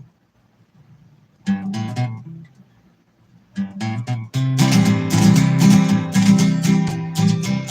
a charger, charging through the night, like an oracle of light, passing everything in sight. I'm the best pal that you boys ever had. I'm thunder on the highway, looking bad, bad, bad. I'm a knight, like the kind in shining armor, with my childish body gleaming. I'm a fighter and a charmer. If trouble comes your way, just ask for me. My friends all know me as the General Lee. I'm the General Lee, a pistol pumping steel belted cavalry. I'll never let you down when you ride with me. Buckle up and I'll show you what I mean. Take a look back there, sirens flashing, red lights flaring everywhere. We'll flip that curve and we'll be running free. And they leave us the compliments of me.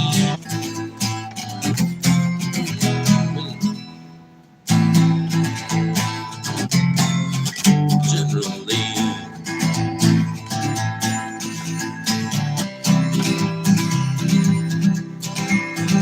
I'm a hero, and that's how I'll make you feel when you're riding shotgun with me and the law's at your heel.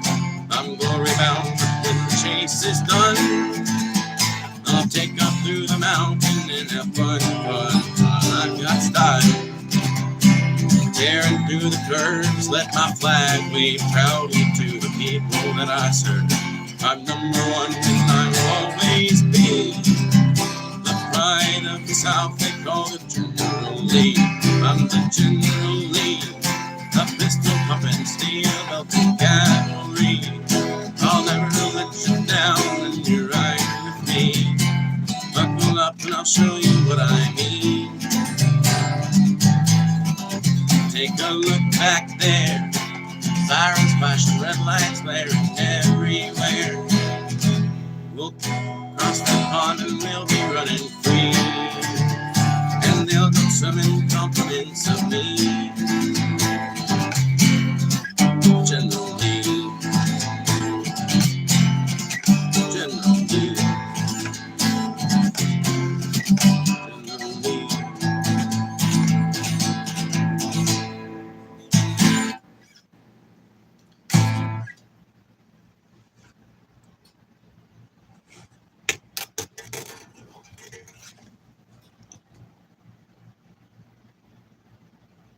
So I avoid mentioning them, considering I know I don't actually have near to none as far as skill takes, or as far as skill goes to them, but I'll mention the ocarina for Zelda fans' sake. I have plenty more, they just don't get... Oh, shit. You have an ocarina. Nice. Let's see. Yeah, because my dad's girlfriend will have a spaz otherwise. Oh, geez. Violin is...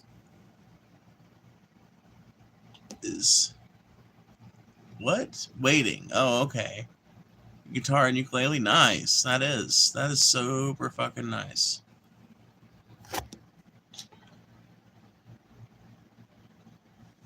Bro, I wish I was talented at that many instruments. I basically am just like guitar, banjo, mandolin, dulcimer. Well, I mean, honestly, if it's got frets and strings, I can pretty much play it. But if it ain't got frets and strings... I mean, I guess I could fuck around with drums because they've got a basic sense of rhythm, but...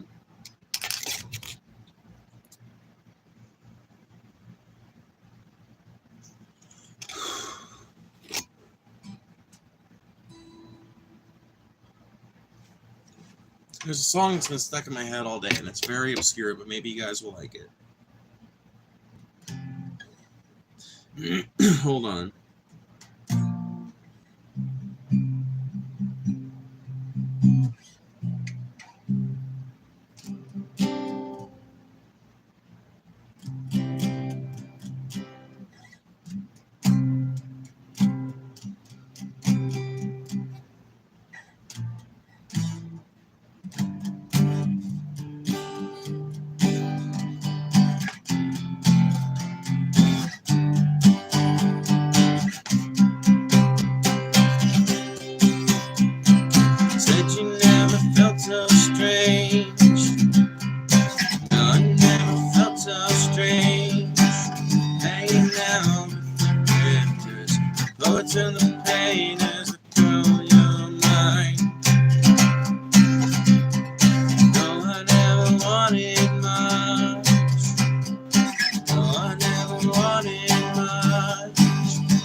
know you never wanted to, someone does. Don't you think you should try it? Don't you think you should try a little to make it all come clean? Is this highway a road to nothing? Just a way to get to there.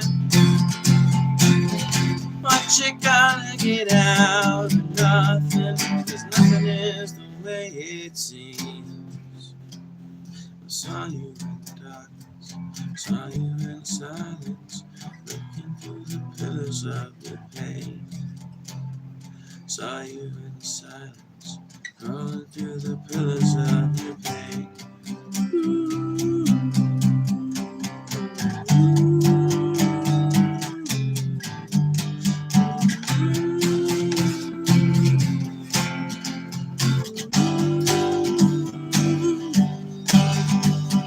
Judy, I can see your smile, running with you here a while, running for the weekend, looking for the daylight in your eyes. Don't you think you should try a little to make it all go clean? Is this highway a road to nothing? Just a way to get to them. But you gotta get out of nothing, 'cause nothing is the way it seems. I saw you in the silence, saw you in the darkness, crawling through the pillars of your pain. Saw you in the silence, crawling through the pillars of your pain. Ooh.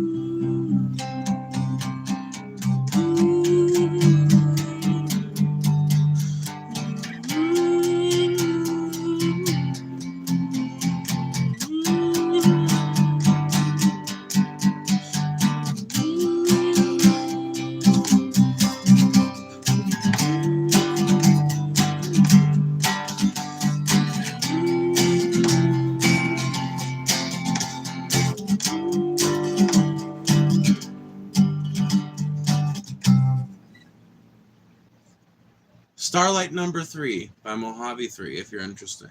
Or if you're interested. If you're interesting. Only interesting people need only apply. Or only interest. You know what I meant, bro. I'm too tired. Fuck this shit. I don't even know why I'm still alive for you people, bro. I'm just kidding. Oh, no. Why'd they get hidden? What'd they say? Why'd CWAG get hidden? Oh. Yeah.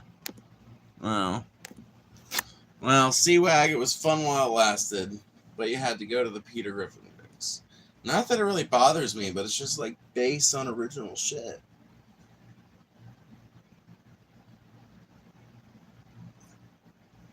Based on originality.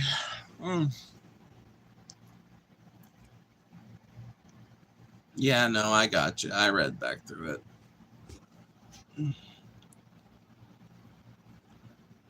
You're much more talented at it specifically, though, and I can really appreciate that.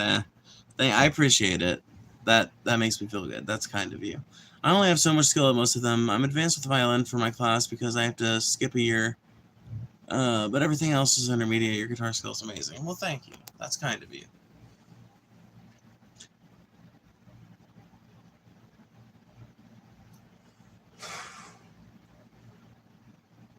Man, my fingers are gonna fucking feel it tomorrow, Mr. Krabs. Anyway, I'm gonna get going. Y'all have a great night. Thank you guys for hanging out. Thank you guys for super chatting. We made it all the way to $20.98, which is fucking amazing. Super happy about that. So thank you guys so much.